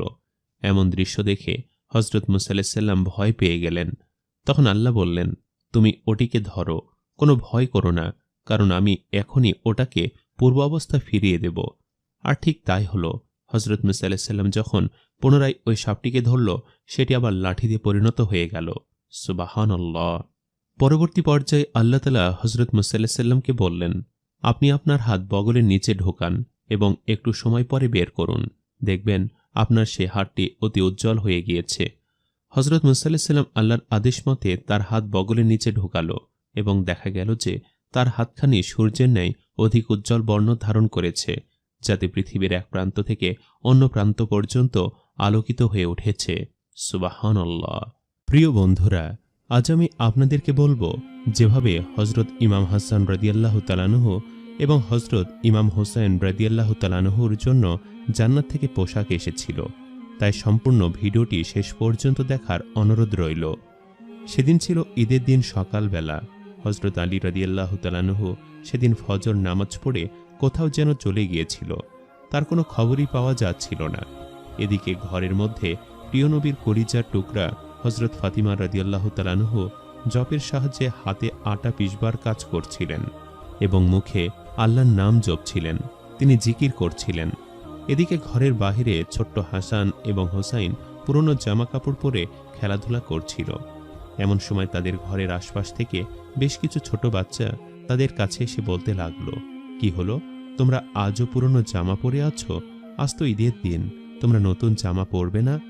এদিকে হযরত ইমাম হাসান এবং হোসাইন রাদিয়াল্লাহু তাআলা আনহু এতটাই ছোট ছিল যে তাদের পিতামাতার অবস্থা বোঝার মতো তাদের কোনো বোধ হয়নি। ঘরের মধ্যে মা ফাতিমা রুটি বানাচ্ছিল। তখনই তার দুটি সন্তান ইমাম হাসান এবং ইমাম হোসাইন দৌড়ে মায়ের কাছে গেল এবং ফাতিমা রাদিয়াল্লাহু তাআলা আনহাকে বলল, মা, আমাদের নতুন জামা প্রয়োজন। আমরা কি ঈদের দিনে নতুন জামা পরব না? আশেপাশের সকল বাচ্চারাই তো ঈদের দিনে ফুর্তি আনন্দ করছে। তারা নতুন জামা পরেছে, আমরা কি নতুন জামা পরব না, মজা করব না? তখন মা ফাতিমা তার দুই সন্তানকে সান্ত্বনা দিয়ে বলল, যাও, তোমরা গোসল করতে যাও, এসেই তোমরা নতুন জামা পেয়ে যাবে। ছোট হাসান এবং হোসাইন আনন্দের সহিত গোসল করতে গেল। তারা ভাবল যে গোসল করে এসেই নতুন জামা পাবে। এদিকে হযরত ফাতিমা রাদিয়াল্লাহু তাআলা আনহা পেরেশানিতে ভুগছিলেন। তিনি চিন্তায় পড়ে গেলেন, কিভাবে তিনি সন্তানদের আবদার মেটাবেন, কোথায় পাবেন নতুন জামা। চিন্তা করতে করতে তিনি ওযু করে জায়নামাজে বসে পড়লেন এবং নামাজ পড়ে আল্লাহর কাছে দোয়া করতে লাগলেন। তিনি সিজদায় গিয়ে আল্লাহর কাছে দোয়া করলেন এবং বললেন, হে আমার রব, হে আমার প্রভু, তুমি তো সবকিছুই জানো, তুমি তো সর্বশক্তিমান, তুমি তো সবকিছুই জানো। আমি আজকের মতো এত মহাবিপদে কখনো পড়িনি। তুমি ইমাম হাসান এবং হোসাইনের মন থেকে নতুন জামা কাপড়ের স্মৃতি মুছে দাও, কারণ আমার আদরের ছেলেরা গোসল করে এসেই আমার কাছে নতুন জামা চাইবে। তখন আমি তাদেরকে নতুন জামা না দিতে পারলে কি করব? হে আল্লাহ, তুমি আমাকে এই বিপদ থেকে রক্ষা করো। তুমি কি চাও এই ঈদের দিন আমি আমার সন্তানের কাছে মিথ্যাবাদী হিসাবে সাব্যস্ত হই? এবং তুমি কি চাও আমার সন্তানরা ঈদের দিনেও মিসকিনের মতো ঈদ পালন করবে? তখন রাসূল সাল্লাল্লাহু আলাইহি সাল্লামের কন্যা হযরত ফাতিমা রাদিয়াল্লাহু তাআলা আনহার কান্নারত প্রার্থনা আল্লাহর দরবারে কবুল হয়ে গেল। আর কবুল হবেই না বা কেন? আল্লাহ তো স্বয়ং নিজে বলেছেন, তিনি বান্দার ডাকে সব সময় সাড়া দেন। আল্লাহ তাআলা হযরত জিবরাইল আলাইহিস সালামকে দর্জির বেশে দুনিয়ায় পাঠালেন এবং তাকে দিয়ে দিলেন জান্নাত থেকে দুটি পোশাক, যে পোশাক দুটি ছিল হযরত হাসান এবং হোসাইন রাদিয়াল্লাহু তাআলা আনহুর। মা ফাতিমা তো সেজদায় কান্না করেই যাচ্ছে। তিনি কিছুতেই মাথা তুলছেন না। তিনি আল্লাহর কাছে দোয়া করেই যাচ্ছেন। এদিকে হযরত জিবরাইল আলাইহিস সালাম সেই দুটি পোশাক নিয়ে দর্জির বেশে হযরত ফাতিমা রাদিয়াল্লাহু তাআলা আনহার দরজার সামনে এসে হাজির হলেন এবং দরজায় ঠক ঠক শব্দ করতে লাগলেন। তারপর দরজার ঠক ঠক শব্দ পেয়ে হযরত ফাতিমা রাদিয়াল্লাহু তাআলা আনহা সিজদা থেকে উঠলেন এবং দরজা খুলে দেখলেন একজন দর্জি, যিনি দুটি পোশাক এনেছেন। এর মধ্যে একটি পোশাকের রং ছিল লাল এবং একটি পোশাকের রং ছিল নীল। হযরত ফাতিমা রাদিয়াল্লাহু তাআলা আনহা দর্জির কাছ থেকে সেই পোশাক দুটি নিলেন এবং তিনি বুঝতে পারেন যে আল্লাহ তাআলার পক্ষ থেকেই এই পোশাক দুটি তার সন্তানদের জন্য এসেছে। সুবহানাল্লাহ! তিনি আল্লাহর কাছে শুকরিয়া আদায় করলেন। ইতিমধ্যে ইমাম হাসান এবং হোসেন রাদিয়াল্লাহু তাআলা আনহু গোসল সম্পন্ন করে মায়ের কাছে আসলেন এবং নতুন জামা দেখে তারা অনেক খুশি হয়ে গেলেন। মা ফাতিমা নিজ হাতে সন্তানদেরকে জান্নাতি সেই পোশাকগুলো পরিয়ে দিলেন।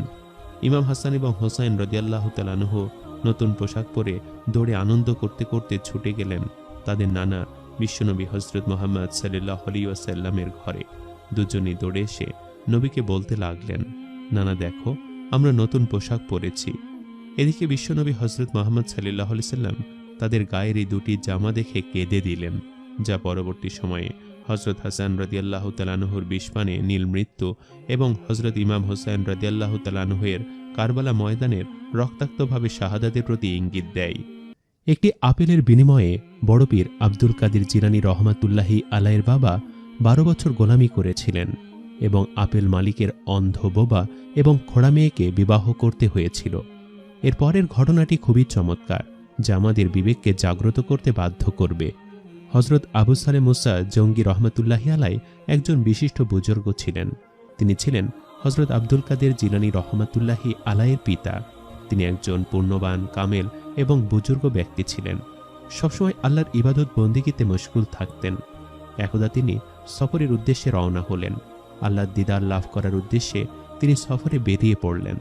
কিছুদিন অতিবাহিত হওয়ার পর তার সঙ্গে থাকা অর্থ এবং খাদ্য সামগ্রী শেষ হয়ে গেল। কয়েকদিন তিনি অনাহারে কাটিয়ে দিলেন। এভাবেই পথ চলতে থাকলেন। সারাদিন চলার পর সে খুবই ক্ষুধার্ত এবং তৃষ্ণার্ত ছিল। ক্ষুধায় কাতর হয়ে নদীর ধারে একটি গাছের নিচে বসে পড়লেন। হঠাৎ তিনি লক্ষ্য করলেন একটি আপেল ভেসে আসছে। তিনি আর দেরি না করে ফলটি তুলে খেয়ে নিলেন এবং নদী থেকে পানি পান করলেন। ফলে তার শরীরে কিছুটা শক্তির সঞ্চার হলো। হঠাৎ তার মনে হলো তিনি ফলের মালিকের বিনা অনুমতিতে আপেলটি খেয়ে ফেলেছেন। এটা তো এক ধরনের চুরির শামিল। সে অন্যায় করেছে। পরকালে এর জন্য জবাবদিহিতা করতে হবে এবং শাস্তির সম্মুখীন হতে হবে। তিনি কি করবেন ভেবে পাচ্ছিলেন না। গভীর চিন্তায় পড়ে গেলেন। হঠাৎ তার মনে হলো নিশ্চয়ই নদীর ধারে কারো ফলের বাগান থেকে ফলটি পড়ে ভেসে এসেছে। যদি সে নদীর কিনারা ধরে হাঁটতে থাকে তাহলে হয়তো ফলের মালিকের সন্ধান পেতে পারে এবং তার কাছে ক্ষমা প্রার্থনা করতে পারে তার অনিচ্ছাকৃত ভুলের জন্য। তাই সৈয়দ সালেহ মুসা রহমতুল্লাহি আলাইহি নদীর পানি স্রোতের বিপরীতে হাঁটতে শুরু করলেন। কিছুদূর যাওয়ার পর এক বিশাল আপেল বাগান তিনি দেখতে পেলেন।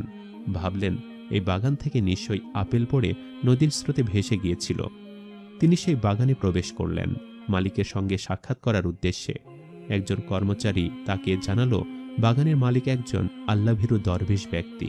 তিনি বাগানের পাশেই নিজ বাড়িতে বসবাস করেন। সৈয়দ সালেহ মুসা চিন্তিত হয়ে মালিকের গৃহে প্রবেশ করল। মালিক তাকে বলল, কে তুমি বাবা? কেনই বা তুমি এখানে এসেছ? তিনি বললেন, আমি একজন মুসাফির। আমার দ্বারা একটা পাপ কার্য হয়েছে। অতঃপর তিনি আপেল খাওয়ার সমস্ত ঘটনা খুলে বললেন। বাগানের মালিকের বুঝতে বাকি রইল না ইনি মহান বুজুর্গ ব্যক্তি। তবে তিনি তার উচ্ছ্বাসা প্রকাশ করলেন না, বরং বললেন, যদি তুমি আমার গৃহে 12 বছর মজুর হিসাবে কাজ করো তবে আমি ভেবে দেখব তোমাকে ক্ষমা করা যায় কিনা। সৈয়দ সালেহ মুসা তার কৃতকর্মের প্রায়শ্চিত্ত করার জন্য রাজি হয়ে গেল। দেখতে দেখতে 12 বছর কেটে গেল। সৈয়দ সালেহ মুসা ভাবলেন এবার নিশ্চয় তিনি মুক্ত হবেন। তিনি দরবেশের কাছে এবার বিদায় চাইলেন। কিন্তু দরবেশ বলল, আমি তোমাকে বলেছিলাম 12 বছর আমার খেদমত খাটলে আমি বিবেচনা করব তোমাকে ক্ষমা করা যায় কিনা। কিন্তু এখন তোমাকে আমার অন্ধ বোবা এবং খোড়া মেয়েকে বিবাহ করতে হবে, তবেই তোমাকে আমি সম্পূর্ণরূপে ক্ষমা করব। আমি আপেলের উপর থেকে দাবি ছেড়ে দিব। সৈয়দ সালেহ মুসা মনে মনে ভাবলেন, একটি আপেলের জন্য 12 বছর মজুর হিসাবে কাজ করলাম, আবার এখন তার অন্ধ বোবা এবং খোড়া মেয়েকে বিয়ে করতে হবে। এটা কেমন বিচার? আবার এটাও ভাবলেন, এতে যদি তার গুনাহ মাফ হয় তাহলে অবশ্যই বিবাহ করা উচিত। সৈয়দ সালিম মুসা জঙ্গি বিবাহের প্রস্তাবে রাজি হয়ে গেলেন। অতঃপর আপেল বাগানের মালিকের সঙ্গে তার বিবাহ সম্পন্ন হয়ে গেল। যখন তিনি বাসর ঘরে প্রবেশ করলেন, দেখতে পেলেন এক অপরূপা সুন্দরী রমণী বসে আছে। তিনি আশ্চর্য হয়ে গেলেন। নিশ্চয়ই কোথাও কোনো ভুল হয়েছে। তার স্ত্রী তো অন্ধ, বোবা এবং খোড়া। তিনি ছুটে তার শ্বশুরের কাছে গিয়ে বললেন, আপনাদের নিশ্চয়ই কোনো ভুল হয়েছে। ভিতরে তো একজন নিখুঁত সুন্দরী নারী বসে আছে, কিন্তু আমার স্ত্রী তো নিখুঁত নয়। আপনি বলেছিলেন তিনি অন্ধ, বোবা এবং খোড়া। তখন দরবেশ মুচকি হেসে বললেন, ওই মেয়েটিই তোমার স্ত্রী, আর আমিও ভুল কিছু বলিনি। আমি এজন্য আমার কন্যাকে অন্ধ বলেছি, কারণ সে কখনো কোনো পূর্বপুরুষকে দর্শন করেনি। তাকে বোবা কালা বলেছি, কারণ তার মুখ থেকে কখনো অন্যায় বাক্য বের হয়নি। খোড়া বলেছি, কারণ সে কখনো অন্যায় কাজের উদ্দেশ্যে পা বাড়ায়নি। আশা করি আমার কথার অর্থ তোমার নিকট বোধগম্য হয়েছে। সৈয়দ সালিম মুসা রহমাতুল্লাহি আলাই আল্লাহর নিকট হাজারো শুকরিয়া আদায় করলেন। 12 বছরের বিনিময়ে তিনি পেলেন মহা পুরস্কার হিসেবে পাক পবিত্রতা সুন্দরী নারী, এবং পেলেন পুরস্কার স্বরূপ তাদের ঔরসজাত সুসন্তান বড় পীর আব্দুল কাদের জিলানী রহমাতুল্লাহি আলাই। বন্ধুরা, আজ আমি আপনাদেরকে 3টি বিস্ময়কর কবরের ঘটনা বলবো, যে ঘটনাটি শুনলে আপনারা অবাক হয়ে যাবেন। তাই ভিডিওটি শেষ পর্যন্ত দেখার অনুরোধ রইল। একদিন একজন লোক একটি পাহাড়ের ওপর দিয়ে হেঁটে যাচ্ছিল, এবং সেখানে তিনি একসাথে 3টি কবর দেখতে পেলেন। 3টি কবর দেখার পর তিনি সেই কবরগুলো সামনে গেলেন, এবং গিয়ে দেখতে পেলেন যে প্রথম কবরে লেখা আছে, পার্থিব বা দৈনন্দিন জীবনের কোনো সফলতা কি কোনো কাজে আসতে পারে? নামাজ ব্যতীত পৃথিবীর কোনো সফলতা পরকালে কাজে আসবে না, কারণ আল্লাহ তাআলা ইহকাল এবং পরকালের সকল হিসেব নেবেন। যদি ভালো কাজ করে থাকো তাহলে ভালো ফল পাবে, এবং যদি খারাপ কাজ করে থাকো তাহলে খারাপ ফল পাবে। এবং দ্বিতীয় কবরটিতে লেখা ছিল, প্রকৃত মানুষ তো সে যে মৃত্যুর চিন্তা করে। যে কোনো সময় তার ক্ষণিকের বসবাসের স্থান এই পৃথিবী ত্যাগ করতে হবে। এই পৃথিবীর মায়া ছেড়ে তাকে কবরে শায়িত হতে হবে। এবং তৃতীয় কবরটিতে লেখা ছিল, ভয় হইও না। কেন? সেই সব মানুষদের যারা বুঝতে চায় না কিছুদিন পরেই তাদের যৌবন বৃদ্ধি পরিণত হবে, শরীরের সকল সৌন্দর্য নষ্ট হয়ে যাবে এবং সব চামড়া কুঁচকে যাবে। লোকটি এই লেখাগুলো রহস্য জানার জন্য একটু আশেপাশে খুঁজলেন, এবং একজন জ্ঞানী আলেমের কাছে গেলেন, এবং গিয়ে তিনি সেই আলেমকে জিজ্ঞেস করলেন, আপনি কি এই কবরগুলোতে এই লেখাগুলো কেন আছে বলতে পারেন, এবং এই কবরগুলোতে যারা শুয়ে আছে তাদের সম্পর্কে বলতে পারেন? তখন ওই জ্ঞানী আলেম লোকটিকে বলল, আমি অবশ্যই এই 3টি কবর সম্পর্কে আপনাকে বলবো, যদি আপনি জানার ইচ্ছা পোষণ করেন। তখন লোকটি বলল, হ্যাঁ, আমি জানতে চাই। তখন ওই জ্ঞানী আলেম লোকটিকে বলতে লাগলো, আসলে এই 3টি কবর হলো 3 ভাইয়ের, যাদের মধ্যে একজন ছিল বাদশার কর্মচারী, আরেকজন ছিল ব্যবসায়ী, এবং আরেকজন ছিল বেশ ইমানদার। একদিন ইমানদার লোকটি খুব অসুস্থ হয়ে পড়ল, যার ফলে তাকে দেখার জন্য তার 2 ভাই মিলে তার বাড়িতে গেল, এবং যাওয়ার পর তার 2 ভাই ওই ইমানদার লোকটিকে বলতে লাগলো, আপনি তো অসুস্থ হয়ে পড়েছেন, আপনার কি কোনো সাহায্য প্রয়োজন? আপনি চাইলে আপনার যা সম্পত্তি আছে তা আপনার সন্তানদের মাঝে বিলে দিতে পারেন। ইমানদার ভাইটি তখন তার 2 ভাইয়ের উদ্দেশ্যে বলতে লাগলো, আমার কিছুই নেই। তখন তার 2 ভাই বলতে লাগলো, আপনি চাইলে আমাদের সম্পত্তি থেকে তাদেরকে কিছু সম্পত্তি দিতে পারেন। তখন ইমানদার ভাইটি তার বাকি 2 ভাইয়ের উদ্দেশ্যে বলতে লাগলো, না, আমার এসবের কিছুই প্রয়োজন নেই। তখন সে তার ব্যবসায়ী ভাইয়ের উদ্দেশ্যে বলতে লাগলো, আমি যদি মৃত্যুবরণ করি আমাকে সুন্দর করে গোসল করাবে, এবং যখন আমাকে কবরস্থ করাবে তখন আমার কবরের কাছে পরপর 3 দিন যাবে, এবং আমার কবরের কাছে যাবে এই লেখাটি লিখে দিবে। লেখাটি হলো, পার্থিব বা দৈনন্দিন জীবনের কোনো সফলতা কি কোনো কাজে আসতে পারে? নামাজ ব্যতীত পৃথিবীর কোনো সফলতা পরকালে কাজে আসবে না, কারণ আল্লাহ তাআলা ইহকাল এবং পরকালের সকল হিসেব নেবেন। যদি ভালো কাজ করে থাকো তাহলে ভালো ফল পাবে, এবং যদি খারাপ কাজ করে থাকো তাহলে খারাপ ফল পাবে। এরপর কিছুদিন পর ওই ইমানদার ভাই মৃত্যুবরণ করলে তার ওসিয়ত অনুযায়ী তার ব্যবসায়ী ভাই ওই লেখাটি তার কবরে লিখে দিল, এবং 3 দিন তার কবরের কাছে গেল। সে যখন 3য় দিন তার কবরের কাছে গেল তখন জোরে এক চিৎকারের আওয়াজ শুনতে পেল। তখন তার ব্যবসায়ী ভাই খুবই ভয় পেয়ে গেল এবং বাড়িতে চলে আসলো। রাতে সে স্বপ্নে দেখল যে তার ইমানদার ভাই এসে বলছে, আমি দান করতাম না, তাই আমার কবরে আযাব হচ্ছে। এমন স্বপ্ন দেখে ওই ব্যবসায়ী ভাই খুবই ভয় পেয়ে গেল, এবং সে তার সমস্ত সম্পত্তি দান করে দিয়ে আল্লাহর ইবাদতে মগ্ন হতে থাকলো। এরপর বেশ কিছুদিন পর ওই ব্যবসায়ী ভাইও প্রচুর অসুস্থ হয়ে পড়ল, এবং তাকে দেখার জন্য তার আরেক ভাই আসলো। তখন সে তার ভাইয়ের উদ্দেশ্যে বলতে লাগলো, আমি তো এখন অসুস্থ, কিছুদিন পর হয়তো মৃত্যুবরণ করব। আমি যখন মৃত্যুবরণ করব তখন আমাকে সুন্দর করে দাফন কাফন করবে এবং কবরস্থ করার পর আমার কবরে একটি লেখা লিখে দিবে এবং পরপর 3 দিন তুমি আমার কবরের কাছে যাবে। লেখাটি হবে এমন, প্রকৃত মানুষ তো সে যে মৃত্যুর চিন্তা করে, যে কোনো সময় তার ক্ষণিকের বসবাসের স্থান এই পৃথিবী ত্যাগ করতে হবে। এই পৃথিবীর মায়া ছেড়ে তাকে কবরে শায়িত হতে হবে। কিছুদিন পর সেই ব্যবসায়ী ভাইও মৃত্যুবরণ করল এবং তার ওসিয়ত অনুযায়ী তার আরেক ভাই এই লেখাটি তার কবরে লিখে দিল এবং পরবর্তী 3 দিন তার কবরের কাছে গেল এবং সেও 3য় দিন একটি বড় চিৎকার শুনতে পেল। সে ভয় পেয়ে বাড়ি ফিরে আসলো এবং রাতে সে বাড়িতে এসে ঘুমানোর পরে তার ব্যবসায়ী ভাইকে স্বপ্নে দেখল। সে স্বপ্ন দেখল যে তার ব্যবসায়ী ভাই তাকে বলছে, এই পৃথিবীর মায়া বেশি দিন করো না। এমন স্বপ্ন দেখে ওই ভাইও খুব ভয় পেয়ে গেল এবং সে তার সমস্ত সম্পত্তি তার সন্তানদের মধ্যে বন্টন করে দিল। কিছুদিনের মধ্যে সে অসুস্থ হয়ে পড়ল। তখন সে তার সন্তানদেরকে ডেকে পাঠালো এবং সকলের উদ্দেশ্যে বলতে লাগলো, আমি যখন মৃত্যুবরণ করব, আমাকে দাফন তাফন করিয়ে যখন কবরস্থ করবে তখন আমার কবরে এই লেখাটি লিখে দিবে, ভয় হইও না। কেন সেই সব মানুষদের যারা বুঝতে চায় না কিছুদিন পরেই তাদের যৌবন বৃদ্ধে পরিণত হবে, শরীরের সকল সৌন্দর্য নষ্ট হয়ে যাবে এবং সব চামড়া কুঁচকে যাবে। কিছুদিন পর সেও মৃত্যুবরণ করল এবং তার কথা অনুযায়ী তার সন্তানরা তাকে কবরস্থ করল এবং এই লেখাটি লিখে দিল।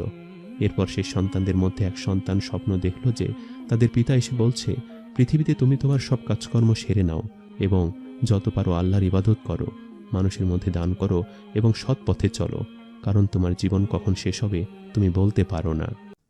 জান্নাতে পুরুষেরা 70 জন হুর পাবে। তাহলে কথা হচ্ছে, নারীর জন্য কি আছে? অনেক নারীদের মনেই এমনটা প্রশ্ন জাগে। বন্ধুরা, আজকের এই ভিডিওতে কোরআন এবং হাদিসের আলোকে এই প্রশ্নটির উত্তর দেওয়ার চেষ্টা করব ইনশাআল্লাহ। তাই ভিডিওটি শেষ পর্যন্ত দেখার অনুরোধ রইল। জান্নাতে মহান রাব্বুল আলামিন জান্নাতি পুরুষদের জন্য রেখেছেন 70 জন হুর। তাহলে প্রশ্ন হলো, নারীরা কি পাবে? বেশিরভাগ ক্ষেত্রেই এই প্রশ্নের উত্তরে যেটা পাওয়া যায় সেটি হলো, নারীরা তার দুনিয়ার স্বামীকেই পাবে জান্নাতে। কারণ পুরুষের জন্য 70 জন হুর আর নারীর জন্য থাকবে দুনিয়ার স্বামী। নিশ্চয়ই ভাবছেন, নারীদের ভাগে তো কম দেওয়া হয়ে গেল, তাই না?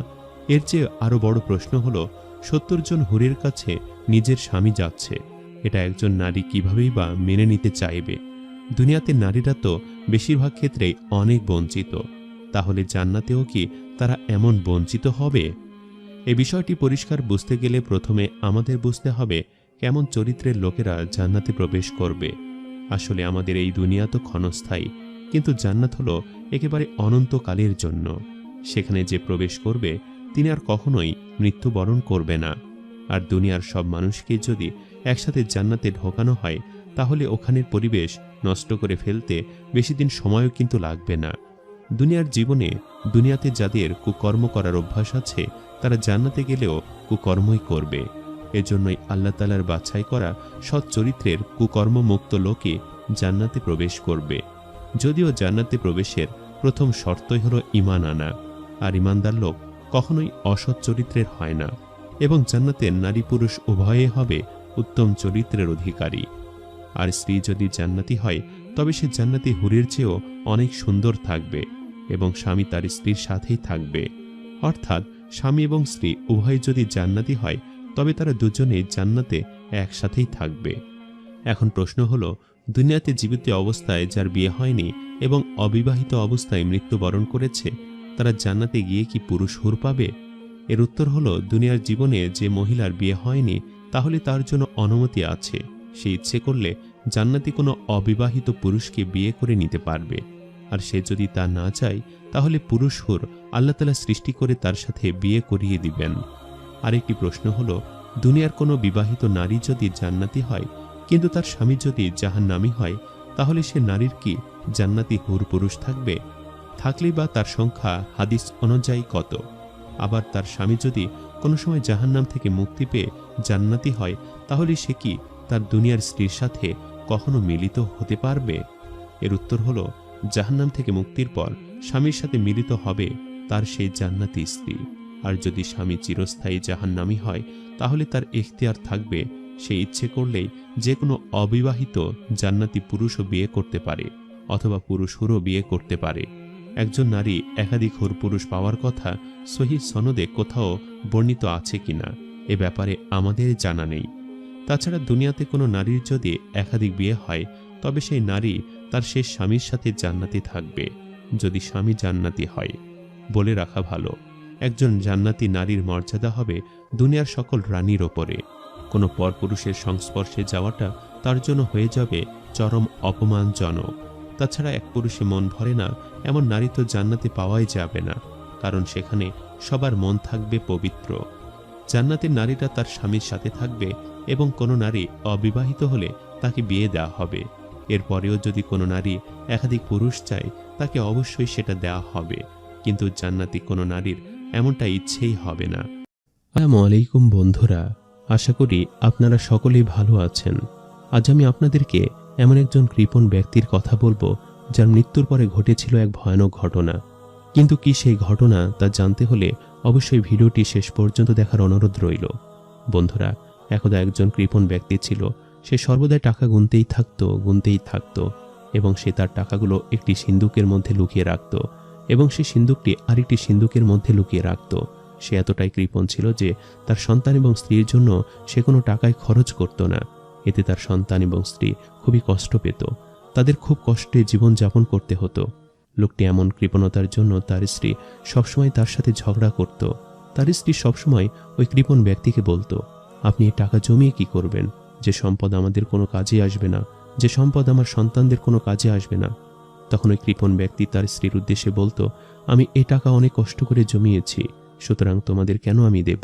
এই টাকা আমি তোমাদের পেছনে একটি টাকাও ব্যয় করব না, এসব আমার সম্পদ।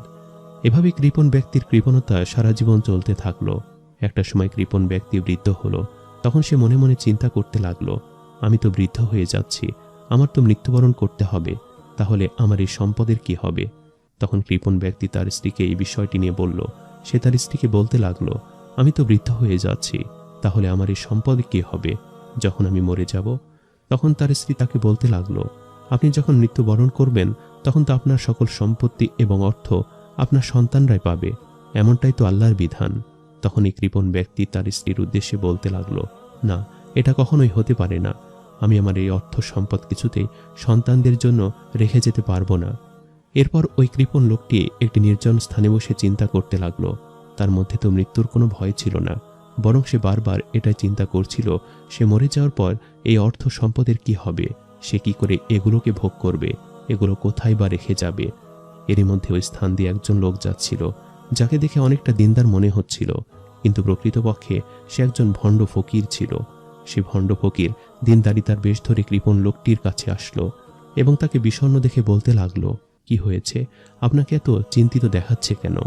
তখন সে কৃপণ লোকটি ভণ্ড ফকিরকে বলতে লাগলো, আসলে আমি খুবই চিন্তায় আছি, আমার অনেক অর্থ সম্পদ আছে, সারা জীবন ধরে আমি অনেক অর্থ সম্পদ জোগাড় করেছি, সঞ্চয় করেছি, কিন্তু আমি মৃত্যুবরণ করলে সেগুলোর কি হবে সে চিন্তাই করছি। তখন ভণ্ড ফকির ওই কৃপণ লোকটিকে বলতে লাগলো, আমি তোমাকে একটা পথ দেখিয়ে দিচ্ছি, তুমি আমাকে অনুসরণ করতে পারো। আমি আল্লাহর কাছে যা দোয়া করি আল্লাহ তাআলা তাই কবুল করেন এবং এর অনেক সাক্ষী রয়েছে। শোনো, আমি কি বলছি, মনোযোগ দিয়ে শোনো। তুমি এখন তোমার সন্তান এবং স্ত্রীদের উদ্দেশ্যে ওসিয়ত দিয়ে যাবে। যখন তুমি মৃত্যুবরণ করবে তখন তারা যেন তোমার সমস্ত সম্পত্তি এবং টাকা পয়সা তোমার কবরের মধ্যে দিয়ে দেয় এবং তুমি মৃত্যুর পর সেগুলো ভোগ করতে পারবে। কৃপণ লোকটি ওই ভণ্ড ফকিরের কথা শুনে বলে, কিন্তু এটা কি করে সম্ভব? মানুষ মৃত্যুর পরে কি করে অর্থ সম্পদ ভোগ করতে পারে? ভণ্ড ফকির তখন কৃপণ লোকটিকে বোঝায়, অবশ্যই পারবে, আমি নিজে আল্লাহর কাছে দোয়া করব যেন তুমি তোমার সম্পত্তি ভোগ করতে পারো। তাই তুমি তোমার স্ত্রী এবং সন্তানদেরকে বলে যাবে, তোমার মৃত্যুর পর তোমার কবরে যেন তারা সবকিছু দিয়ে দেয়। কৃপণ লোকটি ভণ্ড ফকিরের কথা শুনে বেশ স্বস্তি বোধ করল এবং সে বাড়িতে গিয়ে তার স্ত্রীকে সমস্ত কিছু খুলে বলল। তার স্ত্রী সবকিছু শুনে বলতে লাগলো, এ আপনি কি বলছেন? মানুষের মৃত্যুর পর কিভাবে সে সম্পত্তি ভোগ করবে? কিন্তু কৃপণ লোকটি কিছুতেই তার স্ত্রীর কথা শুনতে চাইল না। সে বলে দিল, আমি যখন মৃত্যুবরণ করব তখন সব সম্পত্তি আমার কবরে তোমাদের দিতেই হবে, এটাই আমার আদেশ। তার স্ত্রী নামাজ পড়ে আল্লাহর কাছে দোয়া করতে লাগলো। তার ব্যক্তির স্ত্রী খুবই ভালো ছিল, তার সম্পদের প্রতি কোনো লোভ ছিল না, কিন্তু সে তার ছেলে মেয়েদের জন্য চিন্তা করতে লাগলো এবং সে বুঝতে পারল যে তার স্বামী হয়তো কারো ধোঁকায় পড়ে এমনটা করছে। কিছুদিন পর ওই কৃপণ ব্যক্তি মৃত্যুবরণ করল এবং তখন সেই ভণ্ড ফকির সুযোগ নিয়ে তার স্ত্রীর কাছে আসলো এবং এসে বলল, আপনার স্বামী যা কিছু আছে সব কিছু দিন, আমি তার কবরে সেগুলো রেখে দেব। এটাই তো তার ওসিয়ত ছিল। তার স্ত্রীর উপর যেহেতু আদেশ ছিল, তাই তিনি ওই ফকিরের হাতে সবকিছু তুলে দিলেন এবং কৃপণ ব্যক্তির সাথে তার অর্থ সম্পদ কবরস্থ করা হলো। এদিকে এমন দৃশ্য দেখে কৃপণ ব্যক্তির আত্মীয় স্বজন সবাই তার স্ত্রীকে বলতে লাগলো, এ তুমি কি করছো? তখন তার স্ত্রী বলল, মৃত্যুর আগে সে আমাকে বলে দিয়েছিল তার সমস্ত কিছু যেন তার কবরে দিয়ে দেওয়া হয়, তাই আমি নিরুপায়, আমি সব দিয়ে দিলাম। কৃপণ ব্যক্তির আত্মীয় স্বজনরা যখন ওই ব্যক্তির কবরের কাছে গেল, তখন তারা দেখল যে কোনো একজন লোক তার কবর থেকে মাটি খুঁড়ে ওই সমস্ত সিন্ধুগুলো বের করছে এবং সেই মাটি থেকে এক আগুন এসে ওই ব্যক্তিকে ঝলসে দিয়েছে। আসলে এই ব্যক্তিটি আর কেউ ছিল না, সে ছিল সেই ভণ্ড ফকির এবং আল্লাহ তাআলা তাকে শাস্তি দিয়েছেন। বন্ধুরা, আজকের এই ভিডিওতে আমরা বড় পীর হযরত আব্দুল কাদের জিলানী রহমাতুল্লাহি আলাইহি ও একজন ষড়যন্ত্রকারীদের মধ্যে ঘটে যাওয়া একটি বিস্ময়কর ঘটনা সম্পর্কে বলতে চলেছি, যা শুনে আপনাদের মন ছুঁয়ে যাবে ইনশাআল্লাহ। তাই আপনাদের কাছে অনুরোধ, এই ভিডিওটি একেবারে শেষ পর্যন্ত দেখবেন। বন্ধুরা, বড় পীর হযরত আব্দুল কাদের জিলানী রহমাতুল্লাহি আলাইহি শিক্ষা দীক্ষায় পূর্ণতা অর্জনের পর তিনি নিজেকে পবিত্র ইসলাম ধর্ম প্রচারে কাজে নিয়োজিত করেন। বিভিন্ন মাহফিলে তিনি ইসলামের সমহান আদর্শ মুক্তিপূর্ণ ভাষায় বর্ণনা করতেন। তার মাহফিলে শুধু মুসলমান নয়, অনেক অমুসলিমও অংশগ্রহণ করতেন। তার বক্তব্য শুনে অনেক অমুসলিম ইসলাম ধর্ম গ্রহণ করেছিলেন। কিন্তু বাগদাদ শহরে বড় পীর হযরত আব্দুল কাদের জিলানী রহমাতুল্লাহি আলাইহির মুরিদদের সঙ্গে কিছু এমন মানুষও ছিল যারা বড় পীরকে ঘৃণা করত আর সবসময় তার ক্ষতি সাধন করার চেষ্টা করত। তারা বিভিন্ন ধরনের ষড়যন্ত্র পরিকল্পনা করত যাতে করে তারা বড় পীরকে লোকেদের সামনে অসম্মানিত করতে পারে। কিন্তু সেই মূর্খরা জানত না যে গাউসুল আজম হযরত আব্দুল কাদের জিলানী রহমাতুল্লাহি আলাইহি ছিলেন ওলিদের সুলতান, আর তিনি আল্লাহ তাআলার হুকুমে মুর্দাকেও জিন্দা করতে পারেন, আর ওনাকে ঘৃণা করা ব্যক্তিরা সবসময় ব্যর্থই হতো। একদা হযরত আব্দুল কাদের জিলানী রহমাতুল্লাহি আলাইহি নিজের দরবারে উপস্থিত ছিলেন। তখন হঠাৎ করে একদল লোক যারা তাকে ঘৃণা করত, তারা একজন জীবিত লোককে মৃত সাজিয়ে তার জানাজা নিয়ে বড় পীরের দরবারে উপস্থিত হলো। তার আগে থেকেই এটি পরিকল্পনা করেছিল যে যখনই তিনি জানাজায় নামাজ পড়িয়ে দেবেন, তখন আমরা মৃত্যুকে ইঙ্গিত দেব, আর সে সঙ্গে সঙ্গে সে মৃত্যু কাফন সরিয়ে দাঁড়িয়ে যাবে, যাতে করে আমরা এভাবে বড় পীরকে অসম্মানিত করতে পারি আর বলতে পারি যে আপনি কেমন পীর, এতটুকুই জানেন না যে এই লোককে মৃত্যু নয় বরং জীবিত রয়েছে। কিন্তু সে লোকেরা এটা জানত না যে গাউসে আজম ওলিদের সুলতান, আর যাকে আল্লাহ তাআলা মৃত্যুকেও জীবিত করার ক্ষমতা দান করেছেন। সুতরাং তারা এই পরিকল্পনা নিয়ে দরবারে হাজির হলো। বড় পীর এ বিষয়ে অবগত ছিলেন, কিন্তু তবুও তিনি তাদেরকে জিজ্ঞাসা করলেন যে তোমরা এখানে কি জন্য এসেছ? তখন তারা মৃত ব্যক্তিটিকে দেখিয়ে বলল, হুজুর, এ লোকটি মৃত্যুবরণ করেছে, আর আমরা চাই যে আপনি এর জানাজা পড়ান। বড় পীর তাদের মনের খবর জানতেন, তাই তিনি তাদের কথা মতো জানাজা পড়ানোর জন্য প্রস্তুতি নিলেন। জানাজা নামাজ পড়ানোর পূর্বে লোকদেরকে জিজ্ঞাসা করলেন, আমি কি জীবন্ত লোকের জানাজা করাবো না মৃত লোকের? তখন তারা বলতে লাগলো, হযরত, এটি আবার কেমন কথা? সে যদি মৃত্যুবরণ নাই করত, তাহলে আপনার কাছে জানাজায় কেনই বা নিয়ে আসতাম? তারপর তাদের কথা অনুযায়ী তিনি তার নামাজে জানাজা পড়িয়ে দিলেন। বড় পীর সালাম ফেরালেন আর সেখান থেকে সরে দাঁড়ালেন। তখন তারা বড় পীরের পাশে এসে দাঁড়ালো আর তাকে বলতে লাগলো, আপনি তো বলে বড় পীর, কিন্তু আপনি এটি জানেন না যে জানাজা মৃত ব্যক্তির পড়ানো হয়, আর এখানে আপনি যার জানাজা পড়ালেন সে তো জীবিত রয়েছে। আপনি একজন জীবিত লোকের জানাজা নামাজ পড়ালেন, আর আপনি তো একজন আল্লাহর ওলি, তাহলে এই জীবিত লোকের কি করে জানাজা নামাজ পড়ালেন? তখন বড় পীর বললেন, আমি তো তাকে মৃত মনে করে জানাজা নামাজ পড়িয়েছি, যাও তাকে গিয়ে দেখো। কিন্তু তারা অবাক হয়ে যায়, কেননা তাদের বন্ধু এতক্ষণে ওঠেনি কেন। তারা ভাবল হয়তো তাদের বন্ধু তাদের ইশারার অপেক্ষায় রয়েছে, তাই তারা জানাজার উপর থেকে কাপড়টি সরালো। তখন তারা দেখে অবাক হয়ে গেল, যাকে তারা মৃত বানিয়ে এখানে নিয়ে এসেছিল সে সত্যিকারে মৃত্যুবরণ করেছে। বন্ধুরা, এটা হলো আল্লাহর ওলিদের সঙ্গে বেয়াদবি করার শাস্তি। সহিহ বুখারীতে বর্ণিত রয়েছে, আল্লাহ তাআলা বলেন, যারা আমার ওলিদের সঙ্গে শত্রুতা রাখে আমি তাদের বিরুদ্ধে যুদ্ধ ঘোষণা করছি।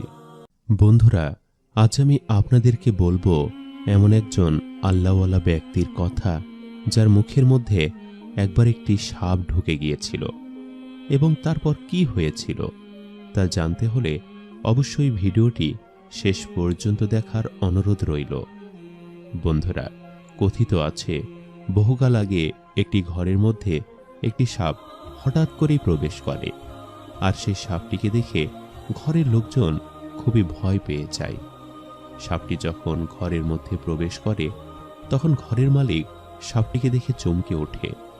তবে ঘরের মধ্যে মানুষের উপস্থিতি টের পেয়ে সে সাপটি তৎক্ষণাৎ সেখান থেকে পালিয়ে বাহিরে জঙ্গলে গিয়ে অবস্থান নেয়।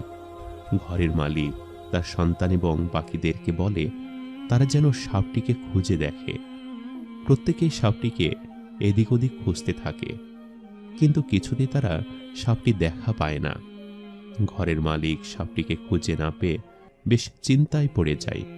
তিনি ভাবতে থাকেন যে করেই হোক এই সাপটিকে খুঁজে বের করে মারতে হবে, নয়তোবা সে সাপটি তার সন্তানদের ওপর আক্রমণ করতে পারে। কিন্তু সবাই মিলে সাপটিকে এদিক ওদিক চারদিক খোঁজার পরও কিছুতেই কোনো সাপের দেখা পাওয়া গেল না। এদিকে দেখতে দেখতে রাত হয়ে গেল। ঘরের মালিক তখন সকলের উদ্দেশ্যে বলল, তোমরা সবাই আজকে রাত্রে জাগনা থেকো, কাল সকালে আমরা আবার সাপটিকে খোঁজার জন্য বের হব, না হলে সাপটি আমাদের বড় কোনো ক্ষতি করে দিতে পারে। এদিকে রাত্রে সবাই সজাগ ছিল এবং তারা বেশ ভয়ে এই রাতটা কাটিয়েছিল। পরদিন সকালবেলা ঘরের মালিক আবারও ঘরের চারিদিকে সেই সাপটিকে খুঁজে বেড়াচ্ছিল। তারা বাড়ির পেছনের জঙ্গলেও সাপটিকে খুঁজল, কিন্তু কোথাও সাপটি দেখা পেল না। এরপরে একজন প্রতিবেশী এসে হাজির হলো। সেই প্রতিবেশী ঘরের মালিককে জিজ্ঞেস করছিল, আচ্ছা, কালকে রাতে তোমাদের ঘর থেকে এত চিৎকার চেঁচামেচির আওয়াজ আসছিল কেন? কোনো সমস্যা হয়েছে কি? তখন ঘরের মালিক তার প্রতিবেশীর প্রশ্নের উত্তরে বলল, আসলে কালকে রাত্রে আমাদের ঘরে একটি সাপ ঢুকেছে, কিন্তু হঠাৎ করে সাপটি কোথাও যেন উধাও হয়ে যায়। আমরা ঘরে সবাই মিলে সাপটিকে খোঁজার চেষ্টা করেছি, কিন্তু কোথাও সাপটিকে পেলাম না। এখন আমাদের একজন সাপুড়ে দরকার, যে সাপটিকে খুঁজে বের করবে এবং তার ব্যবস্থা করবে, নয়তো সেই সাপটি আমার সন্তানদের কোনো ক্ষতি করতে পারে। তখন সে প্রতিবেশী বলল, তুমি চিন্তা করো না, তোমাকে আর কষ্ট করে সাপটিকে খুঁজতে হবে না, বরং আমি তোমাকে একজন ভালো সাপুড়ের কাছে নিয়ে যাচ্ছি, যে সে সাপটিকে খুঁজে বের করবে এবং তার ব্যবস্থা করবে। এরপর বাড়ির মালিক এবং তার প্রতিবেশী দুজনে মিলে একজন সাপুড়ের বাড়িতে গেল এবং সেখানে গিয়ে তারা পুরো ঘটনা খুলে বলল। তখন সাপুড়ে তাদের সাথে সেই মালিকের বাড়িতে আসলো। ঘরে আসার পর সাপুড়ে তার বিনটি বার করল এবং বিন বাজাতে বাজাতে প্রথম ঘরটি প্রদক্ষিণ করল, কিন্তু সাপের দেখা মিলল না। এরপর সে বিন বাজাতে বাজাতে দ্বিতীয় ঘরটি প্রদক্ষিণ করল, তাও সাপ আসলো না। এরপর সে তৃতীয় ঘরের দিকে গেল, তাও সাপের দেখা নেই। এরপর সে বিন বাজাতে বাজাতে ঘরের চারপাশে ঘুরল, কিন্তু এখনও সেই সাপটিকে খুঁজে পাওয়া যাচ্ছে না। অতঃপর সে সাপুরে যখন তার বিনটি বাজাতে বাজাতে বাড়ির পেছনের ঝোপঝাড়ের কাছে গেল, সেখান থেকেই একটি বিষাক্ত সাপ বেরিয়ে আসলো। সাপটি দেখতে এতটাই বিষাক্ত ছিল যে এটি বেশ ভয়ঙ্কর ছিল। এরপর সে সাপুড়ে একটি পাত্রের মধ্যে সে সাপটিকে বন্দি করল এবং বাড়ির মালিক সাপটিকে ধরে ফেলার কারণে সাপুড়ের প্রতি কৃতজ্ঞতা প্রকাশ করল। সাপুড়ে সেই সাপটিকে নিয়ে তার বাড়িতে চলে গেল এবং সে সাপের পাত্রটিকে তার ঘরের মধ্যে রেখে বেরিয়ে আসলো। কিন্তু আসার সময় সাপ যে পাত্রটিতে ছিল সেটির মুখ মারতে সাপুড়ে ভুলে গিয়েছিল, যার ফলে সে সাপটি পাত্র থেকে বেরিয়ে পালিয়ে গেল। পরদিন যখন সাপুড়ে তার ঘরের মধ্যে গেল, তিনি গিয়ে দেখলেন যে সেই সাপটি পাত্রের মধ্যে নেই। সাপুড়ে তখন চিন্তায় পড়ে গেল। তিনি ভাবতে লাগলেন, সাপটি আমার অবহেলার কারণে পালিয়ে গেছে। এখন সাপটি যদি কাউকে কোনো ক্ষতি করে তাহলে আমাকে ক্ষমা করতে পারবো না। তাই সাপুড়ে তার বিনটি বার করল এবং বিন বাজাতে বাজাতে সাপটিকে খুঁজতে লাগলো। সে বিন বাজাতে বাজাতে সাপটিকে খুঁজছিল এবং সবচেয়েও দৌড়ে পালাচ্ছিল। অতঃপর সাপটি একজন আল্লাহওয়ালা ব্যক্তির কাছে এসে পৌঁছালো। আল্লাহওয়ালা ব্যক্তিটি সবসময় আল্লাহর ইবাদতে মগ্ন থাকত। তার দুনিয়ার প্রতি কোনো মোহ মায়া ছিল না। তিনি সর্বদাই আল্লাহর ইবাদতে মগ্ন থাকত। সাপটি সেই আল্লাহওয়ালা লোকটির কাছে এসে বলতে লাগলো, আমাকে বাঁচাও, আমাকে বাঁচাও। তখন আল্লাহওয়ালা লোকটি সেই সাপটিকে বলতে লাগলো, বেশ, আমি হা করছি, তুমি আমার মুখের মধ্যে প্রবেশ করে আমার পেটের মধ্যে আশ্রয় নাও। তখন আল্লাহওয়ালা লোকটি হা করল এবং সাপটির সাথে সাথে আল্লাহওয়ালা লোকটির মুখে দিয়ে পেটের মধ্যে ঢুকে পড়ল। এরপর সাপটি তার পেটের মধ্যে ঢুকে আল্লাহওয়ালা লোকটিকে বলতে লাগলো, এবার বলো, আমি কি তোমার কলিজার মধ্যে কামড় দিব নাকি তোমার পেটের মধ্যে কামড় দিব? তখন আল্লাহওয়ালা লোকটি সেই সাপটিকে বলতে লাগলো, আমি তোমাকে তোমার ভালোর জন্য বাঁচালাম, তোমাকে আশ্রয় দিলাম, আর সেই তুমি কিনা আমাকে হত্যা করতে চাইছো? তখন সাপটি বলতে লাগলো, খারাপ লোকের সাথে ভালো কাজ করলে তো সেই সাজা ভোগ করতেই হবে, আর তোমাকেও এখন সেই সাজা ভোগ করতে হবে। তখন আল্লাহওয়ালা লোকটি সাপটিকে বলতে লাগলো, বেশ, তুমি আমাকে হত্যা করো, সমস্যা নেই, কিন্তু তার আগে আমাকে আমার কবরটি খুঁড়তে দাও। তাদের দুজনের মধ্যে কথা বলার মাঝেই হঠাৎ করে আকাশ থেকে একজন ফেরেশতা আসলো এবং সেই ফেরেশতা এসে সেই আল্লাহওয়ালা লোকটিকে কিছু একটা খেতে দিল এবং খাওয়ার সাথে সাথেই আল্লাহওয়ালা লোকটির এতটাই বমি হলো যে বমির সাথে সে সাপটিও তার পেট থেকে বেরিয়ে আসলো এবং সাপটি যখন বেরিয়ে আসলো তখন সেটি টুকরো টুকরো হয়ে গিয়েছিল। তখন আল্লাহওয়ালা লোকটি সে ফেরেশতাকে জিজ্ঞেস করল, কে তুমি যে আমাকে বাঁচালে? তখন সে ফেরেশতা জবাব দিল, আমি তোমার সেই নেক আমল যা তুমি কিছুক্ষণ আগে এই সাপটির সাথে করেছিলে, যে নেক আমল দিয়ে তুমি এই সাপটিকে বাঁচিয়েছিলে, আমি সেই নেক আমল। তখন আল্লাহওয়ালা লোকটি আল্লাহর কাছে তার জীবন বাঁচানোর জন্য শুকরিয়া আদায় করল। ইসলামের ইতিহাসে হাবিল ও কাবিল নামে দুই ভাইয়ের ঘটনা অত্যন্ত গুরুত্বপূর্ণ, কারণ ইসলামিক ইতিহাস অনুযায়ী কাবিল ও হাবিলের মাধ্যমেই পৃথিবীতে প্রথম কোরবানি শুরু হয় এবং তাদের মধ্য থেকে পৃথিবীতে প্রথম মৃত্যুর ঘটনা ঘটে এবং হাবিল কাবিল এই দুই ভাইয়ের মাধ্যমেই মৃতদেহ কবর দেওয়ার নিয়ম চালু হয়। আমাদের আদিপিতা হযরত আদম আলাইহিসসালাম ও আদিমাতা বিবি হাওয়া আলাইহিসসালাম উভয়ে জান্নাতের সুসজ্জিত বাগানে বেশ আনন্দে বসবাস করছিলেন, কিন্তু তাদের পিছু লাগলো ইবলিস নামে এক পাপিষ্ঠ শয়তান, যে একসময় আল্লাহর অনেক ইবাদত করত, কিন্তু আল্লাহর হুকুমে সে আদম আলাইহিসসালামকে সেজদা না করায় সে ইবলিস শয়তানে পরিণত হয়েছিল। এই ইবলিস শয়তান চাইল আদম আলাইহিসসালাম ও হাওয়া আলাইহিসসালাম যেন সুখের জান্নাতে থাকতে না পারে। যতটা না সুখের জান্নাত থেকে তাদের বিতাড়িত করার ইচ্ছে ছিল এই ইবলিসের, তার চেয়েও বেশি ইচ্ছে ছিল তারা যেন আল্লাহর দেওয়া আদেশকে অমান্য করে তাকে নাকশ করে ফেলে।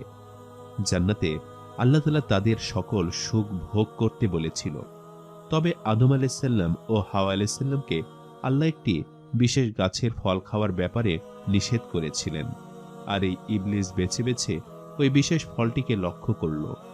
সে দুজনকে প্ররোচিত করে ভুলিয়ে ভালিয়ে ওই গাছের ফল খাইয়ে দিল, আর আল্লাহর আদেশ অমান্য করায় আদম আলাইহিসসালাম ও হাওয়া আলাইহিসসালাম পাপ করে বসলেন। জান্নাতে নেই কোনো পাপের স্থান, তাই শাস্তিস্বরূপ আল্লাহ তাদেরকে পাঠিয়ে দিলেন পৃথিবীতে। আল্লাহ বলে দিলেন, পৃথিবীতে ভালো কাজ করে নিজেদের মার্জনা করতে পারলেই তারা আবারও মৃত্যুর পর জান্নাতে ফিরে যেতে পারবেন। এদিকে ইবলিস শয়তান তার শেষ চাওয়া হিসেবে আল্লাহর কাছ থেকে বিশেষ কয়েকটি ক্ষমতা চেয়ে নিয়েছিল। আসলে এই ইবলিস অভিশপ্ত হবার আগে আল্লাহর অনেক ইবাদত করেছিল এবং এই ইবাদতের প্রতিদান স্বরূপ আল্লাহ তাকে তার চাহিদা অনুসারে এই ক্ষমতাগুলো প্রদান করেছিলেন। আর সেই প্রাপ্ত ক্ষমতাগুলোর মধ্যে অন্যতম একটি হল যে কোনো সময় বিশ্বের যে কোনো স্থানে সে অবস্থান করতে পারবে, আর সে হিসেবে আদম হাওয়ার পৃথিবীতে চলে আসা ইবলিসের জন্য তেমন কঠিন কিছু নয়। যাই হোক, এদিকে পৃথিবীতে আগমনের পর হযরত আদম আলাইহিসসালাম ও বিবি হাওয়া আলাইহিসসালামের সন্তান জন্ম হতে লাগল ধীরে ধীরে মানব সন্তানও বাড়তে লাগলো পৃথিবীতে। কিন্তু এখানে রয়ে গেল একটি সীমাবদ্ধতা। আদম আলাইসাল্লাম ও হাওয়া আলাইসাল্লাম ছিলেন যেহেতু পৃথিবীর প্রথম মানবী, তাই সেই হিসাব করে তাদের পরের প্রজন্মে যত সন্তানের জন্ম হবে তারা প্রত্যেকেই হবে ভাই বোন। আর ইসলামী শরিয়া অনুসারে ভাই বোনের মাঝে কখনো বিবাহ হয় না, এটা হলো হারাম। সে হিসাব করলে দেখা যায় এটিই হতো পৃথিবীর শেষ মানব প্রজন্ম। এরপর তো মানবজাতি একেবারে বিলুপ্ত হয়ে যেত। কিন্তু এখানে তো পুরো মানবজাতির অস্তিত্বের প্রশ্ন উঠছে, তাই বিশেষ একটি ব্যবস্থার মাধ্যমেই এর সমাধান নিশ্চিত করা হল। মা হাওয়া আলাইসাল্লাম গর্ভে তখন সন্তান জন্ম নিত জোড়ায় জোড়ায়, প্রতি জোড়ায় জন্ম নিত একজন ছেলে আর একজন করে মেয়ে। কিন্তু এখানে একই জোড়ার ছেলে ও মেয়েরা পরস্পর বিয়ে করতে পারবে না, তাই বিয়ে করতে হলে অবশ্যই ভিন্ন জোড়ার কাউকেই করতে হবে। আদম আলাইসাল্লাম ও হাওয়া আলাইসাল্লামের দুই ছেলে ছিল কাবিল ও হাবিল, এবং তারা ছিল ভিন্ন জোড়ার, তাই তাদের ব্যাপারটি স্বাভাবিক নিয়মেই সুন্দরভাবে সমাধান হয়ে যায়। তারা একজন আরেকজনের জোড়ার মেয়েকে বিয়ে করবে। কিন্তু এখানে দেখা দেয় আসল সমস্যা। হাবিলের জোড়ায় যে মেয়েটি ছিল সে তেমন সুন্দরী ছিল না, তবে সেই হিসেবে তুলনা করলে কাবিলের জোড়ার মেয়েটি ছিল অনেক বেশি সুন্দরী। তাই নিয়ম অনুসারেই হাবিল পায় অধিক সুন্দরী মেয়েটিকে, আর কাবিল পায় তার চেয়ে কম সুন্দরী মেয়েটিকে। কিন্তু কাবিল এখানেই বেঁকে বসে। সে ঠিক করে হাবিলের জোড়ার মেয়েটিকে বিয়ে করবে না, যেভাবেই হোক সে নিজের জোড়ার সুন্দরী মেয়েটিকে বিয়ে করবে। তখন আদিপিতা হযরত আদম আলাইহিসসালাম একটি মীমাংসা করলেন। তাদের দুজনকে তিনি আল্লাহর নামে কুরবানি দিতে বললেন। এখানে যার কুরবানি আল্লাহর কাছে গ্রহণযোগ্য হবে সেই জয়ী হবে। এখন প্রশ্ন হলো, কার কুরবানি গৃহীত হলো আর কার কুরবানি গৃহীত হলো না তা কিভাবে বোঝা যাবে? আর তাছাড়া তখনকার কুরবানি এখনকার কুরবানির মতো ছিল না, কারণ সেই সময় কোনো জিনিস কুরবানি দিলে আসমান থেকে আগুন এসে ওই জিনিসকে একেবারে পুড়িয়ে দিত।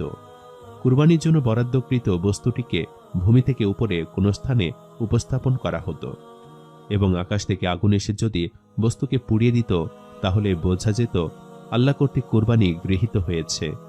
পিতা আদম আলাইহিসসালামের দেওয়া মীমাংসা অনুসারে তারা দুজনই কুরবানির বস্তু উপস্থাপন করল আল্লাহর কাছে। তখন হাবিল একটি সুস্থ ও মোটাতাজা দুম্বা উৎসর্গ করল, আর কাবিল উৎসর্গ করল তার কিছু সবজি ও শস্য। আল্লাহ তাআলা হাবিলের কুরবানিকে কবুল করে নিলেন, উপর থেকে আগুন দিয়ে তার দুম্বাটিকে পুড়িয়ে নিলেন, কিন্তু কাবিলের শস্যকে কিছুই করলেন না। তাই সেই হিসেবে বিয়ের নিয়ম আগের মতোই রইল। হাবিল বিয়ে করবে কাবিলের জোড়ায় জন্ম নেওয়া মেয়েটিকেই। কিন্তু কাবিল এই অপমান কিছুতেই সহ্য করতে পারল না। সে ভাবল যে হয়তো হাবিলের জন্যই তার কুরবানি আল্লাহ গ্রহণ করেননি। আল্লাহর পক্ষ থেকে কুরবানিতে প্রত্যাখ্যাত হওয়াতে এবং স্ত্রী হিসাবে কাঙ্ক্ষিত মেয়েকে না পাওয়ায় সে অত্যন্ত রেগে গেল। সে ক্রোধের বশে হাবিলকে বলল, তোর ইচ্ছা আমি কোনোভাবেই পূরণ হতে দেব না। আমি প্রয়োজন হলে তোকে হত্যা করব, যেন তুই আমার জোড়ার মেয়েটিকে কিছুতেই বিয়ে করতে না পারিস। বেশ কিছু উৎস থেকে জানা যায় তাকে এক সর্বনাশা ভাবনার উস্কানি দিয়েছিল সেই পাপিষ্ঠ ইবলিস শয়তান। আর কাবিলের এমন আচরণে হাবিল অনেক সুন্দর উত্তর দিয়েছিল। সে বলেছিল, আল্লাহ তাদের কুরবানি কবুল করেন যার উদ্দেশ্য সৎ থাকবে, আর তুমি আমাকে হত্যা করার উদ্দেশ্যে আমার গায়ে আঘাত করলেও আমি তোমাকে কোনো কিছুই করব না, কারণ আমি আমার প্রতিপালক আল্লাহকে ভয় করি। কিন্তু এই কথায় কাবিলের উদ্দেশ্যরই তেমন কোনো পরিবর্তন হলো না। তাই সে ক্রোধের বশবর্তী হয়ে হত্যা করল তার আপন ভাইকেই। এরপরই এই নিকৃষ্টতম কাজের পর কাবিলের মন গলে যায় এবং সে অনুভব করে, আহারে, কত বড় ভুলই না সে করে ফেলল। নিজের ভাইকে সে নিজ হাতে হত্যা করে ফেলল। এর চেয়ে বড় ধৃষ্টতা আর কি বা হতে পারে? তাই সে ভেতরে ভেতরে সে অনেক অনুতপ্ত হল এবং নিজের অপকর্ম কিভাবে ঢাকবে তা নিয়ে সে চিন্তিত হয়ে পড়ল। তখনও পর্যন্ত পৃথিবীতে মৃতদেহ সৎকারের ব্যাপারে কোনো রকম নিয়ম তৈরি হয়নি, কারণ এর আগে পৃথিবীতে কোনো মানুষের মৃত্যুই ঘটেনি। তাই কাবিল মৃত দেহটিকে নিয়ে কি করবে এ নিয়ে সে যখন চিন্তায় মগ্ন, তখন দেখল একটি কাক তার ঠোঁট দিয়ে ঠুকরে ঠুকরে একটি গর্ত করছে।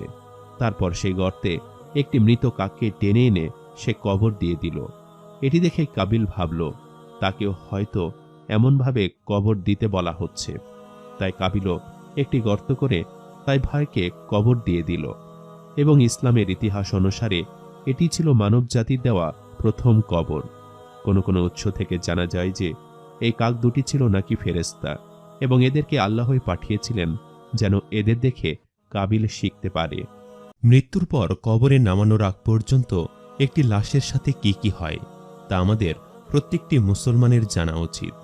মৃত্যুর পর লাশের সাথে ফেরেশতারা কি কি করে সে সব কিছুই জানাবো আজকের ভিডিওতে, তাই ভিডিওটি শেষ পর্যন্ত দেখার অনুরোধ রইল। হযরত আজরাইল আলাইহিসসালাম যখন রূহ কবজ করে নেন, তখন মানুষের রূহ তার দেহকে বলে, হে দেহ, তোমাকে আল্লাহ সুপ্রতিদান দিক। তুমি আমার সঙ্গী হয়ে আল্লাহর আনুগত্যের প্রতি অগ্রগামী ছিলে, এবং তুমি ছিলে আল্লাহর অবাধ্যে খুবই পশ্চাৎপদ। সুতরাং তুমি আমার পক্ষ থেকে গ্রহণ করো মুবারকবাদ, কারণ আজকে তুমি নিজেও মুক্তি পেয়েছ আর আমাকেও দিয়েছ নাজাত। আর ঠিক এইভাবেই মুমিন বান্দার দেহ তার আত্মাকে মোবারকবাদ দেয়। একজন মুমিন বান্দার মৃত্যুতে জমিনের যে সকল অংশে সে ইবাদত করত সেই জায়গাগুলো কাঁপতে থাকে। তাছাড়া আকাশের যে সকল দোয়ার দিয়ে তার নেক আমল উপরে উঠত সে সকল দোয়ারও তার জন্যে কাঁপতে থাকে, এবং যে দরজা দিয়ে ওই বান্দার রিজিক নেমে আসত সে দরজাও অনেক কাঁপতে থাকে। আকাশ এবং জমিনের এই ক্রন্দন দীর্ঘ 40 দিন পর্যন্ত চলতে থাকে।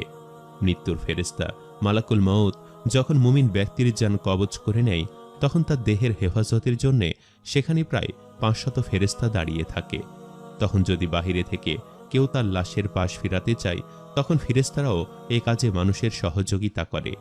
এমনকি জানলে অবাক হবেন, কাফন পরিধান ও সুগন্ধি মাখানোর কাজেও ফেরেশতারা অংশ নেয়।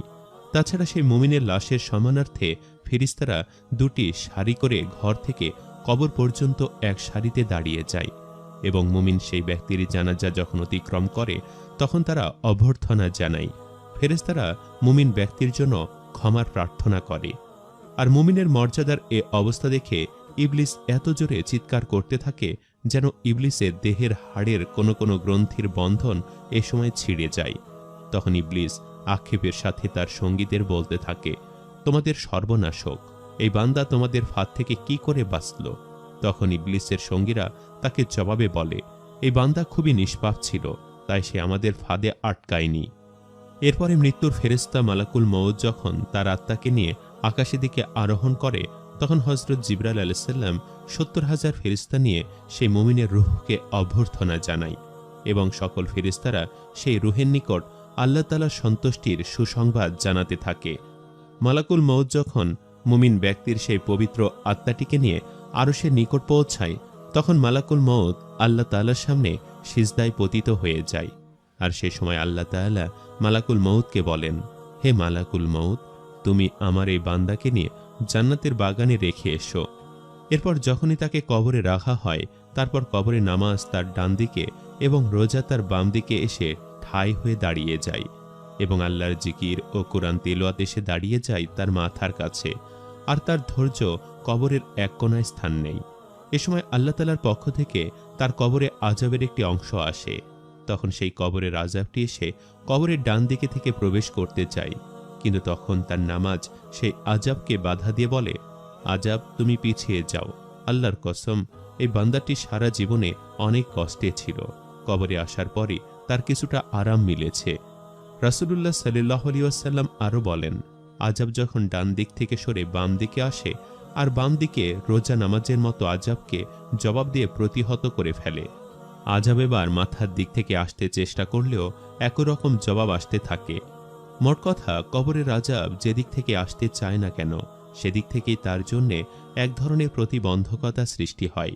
অবশেষে আযাব যখন দেখে যে আল্লাহর নেক বান্দার আমল সব দিক থেকেই তার জন্যে প্রতিরক্ষার দেয়াল হয়ে দাঁড়িয়ে যাচ্ছে, তখনই সে পুনরায় ফিরে যায়। এরপর ওই মুমিন বান্দার নিকট এমন 2 জন ফেরেশতা আসে, যাদের চোখ থাকবে নীল বর্ণের, তাদের আওয়াজ হবে খুবই ভয়ঙ্কর। এরা 2 জন হল মুনকার ও নাকির।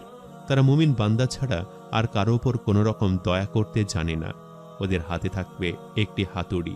এই 2 জন ফেরেশতা কবরে প্রবেশ করেই লাশকে বলে ওঠে, বসো। তখন লাশও তৎক্ষণাৎ উঠে বসে যায় এবং তার কাফনের কাপড় খুলে পড়ে যায়। তখন ফেরেশতারা একে একে জিজ্ঞেস করবে, তোমার রব কে, তোমার ধর্ম বা দিন কি, এবং রাসূল সাল্লাল্লাহু আলাইহি সাল্লামকে দেখিয়ে বলবে এই লোককে। তখন মুমিন জবাবে বলে, আমার রব হলেন মহান আল্লাহ, যার কোনো শরিক নেই, আমার ধর্ম হলো ইসলাম, এবং এই ব্যক্তি হলেন হযরত মুহাম্মদ সাল্লাল্লাহু আলাইহি ওয়াসাল্লাম, আমার নবী। ফেরেশতা সেই ব্যক্তির জবাব শুনে বলেন, তুমি একেবারে সত্য বলেছ। অতঃপর কবরকে চারিদিক থেকে করে দেওয়া হবে প্রশস্ত, এবং মুমিন বান্দাকে বলা হবে, তুমি উপরের দিকে একটু তাকিয়ে দেখো। মুমিন বান্দা উপরে তাকায়, তখন আকাশের শেষ সীমানায় তার চোখের সামনে ভেসে ওঠে। তখন ফেরেশতারা বলেন, হে আল্লাহর বন্ধু, এটাই হলো তোমার অবস্থানের একমাত্র ঠিকানা। তুমি আল্লাহর আনুগত্যের বিনিময়ে এটা পেয়েছ। এক বর্ণনায় রাসূল সাল্লাল্লাহু আলাইহি ওয়াসাল্লাম বলেন, ওই আল্লাহর কসম, যার হাতে আমার প্রাণ। মুমিন বান্দার তখন এতই আনন্দ অনুভূত হয় যা কখনো শেষ হবে না। এরপর ওই বান্দাকে আবার নির্দেশ দিয়ে বলা হয় যে, এবার তুমি নিচের দিকে দেখো। নিচের দিকে যখন সে তাকায়, তখন সে দোজখের একেবারে শেষ সীমানা পর্যন্ত দেখতে পায়।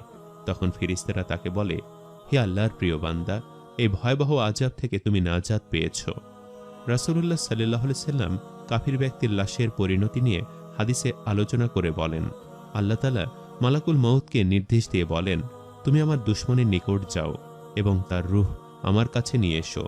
আমি তাকে প্রাচুর্যের সাথে রিজিক দিয়েছি, তাকে সীমাহীন নিয়ামত দিয়েছি, কিন্তু বিনিময়ে সে আমার সাথে শুধু অবাধ্যতাই করেছে। এবার এই দুশমনকে তুমি আমার কাছে হাজির করো। তখন মৃত্যুর ফেরেশতা মালাকুল মউত আল্লাহর নির্দেশ পেয়ে এমন ভয়ঙ্কর বেশে ওই বান্দার নিকট আগমন করে যে কেউ কোনোদিন এমন আকৃতি আগে কখনো দেখেনি। মালাকুল মউতের মোট 12টি চোখ থাকে। তার হাতে থাকে এমন একটি লৌহ শলাকা যা থাকবে কাঁটা বিশিষ্ট, এবং মালাকুল মউতের সাথে থাকে আরও 500 ফেরেশতা, এবং এদের প্রত্যেকের সাথেই থাকে জাহান্নাম থেকে নিয়ে আসা আগুনের চাবুক।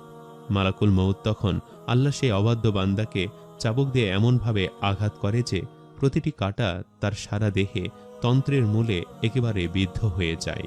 তখন আল্লাহর এই কাফির বান্দার এতই কষ্ট হয় যে সে বেদনায় কাতরাতে থাকে। এ সময় তার আত্মাকে টেনে সারা দেহ থেকে নিয়ে আসা হয় গোড়ালিতে। শাস্তির এই পর্যায়ে মালাকুল মউতের হাতে থাকা শলাকাটি তার হাঁটুতে ফোটানো হয়। তখন সে কাফির বান্দা বেদনায় আরও ছটফট করতে থাকে। এমন সময় ফেরেশতারা আবার আগুনের চাবুক দিয়ে তার মুখ ও নিতম্বের দিকে মারতে শুরু করে, অতঃপর বুকে এবং সবশেষে তার কণ্ঠনালীতে, অতঃপর পূর্বের মতোই সেটিকে টেনে আবারও বের করা হয়। এরপর ফেরেশতারা জাহান্নাম থেকে সংগ্রহ করা অঙ্গার তার থুতনির নিচে বিছিয়ে দিয়ে বলতে থাকে, হে অপবিত্র আত্মা, তুমি বেরিয়ে আসো আল্লাহর ক্রোধের দিকে, কারণ তুমি থাকবে প্রখর বাষ্পে উত্তপ্ত পানিতে, যা শীতল নয় এবং আরামদায়কও নয়। সূরা ওয়াকিয়া আয়াত 42 থেকে 44। আল্লাহ তাআলা আমাদের সবাইকে কবরের আযাব থেকে মুক্তি দান করুক, আমিন। সম্মানিত দর্শক, এই ভিডিওটি আপনাদের কাছে কেমন লেগেছে তা আমাদের কমেন্ট করে অবশ্যই জানাবেন। আর সবাই আমাদের সাথেই থাকবেন এবং অনেক বেশি ভালো থাকবেন। আজ এই পর্যন্তই। আল্লাহ হাফেজ।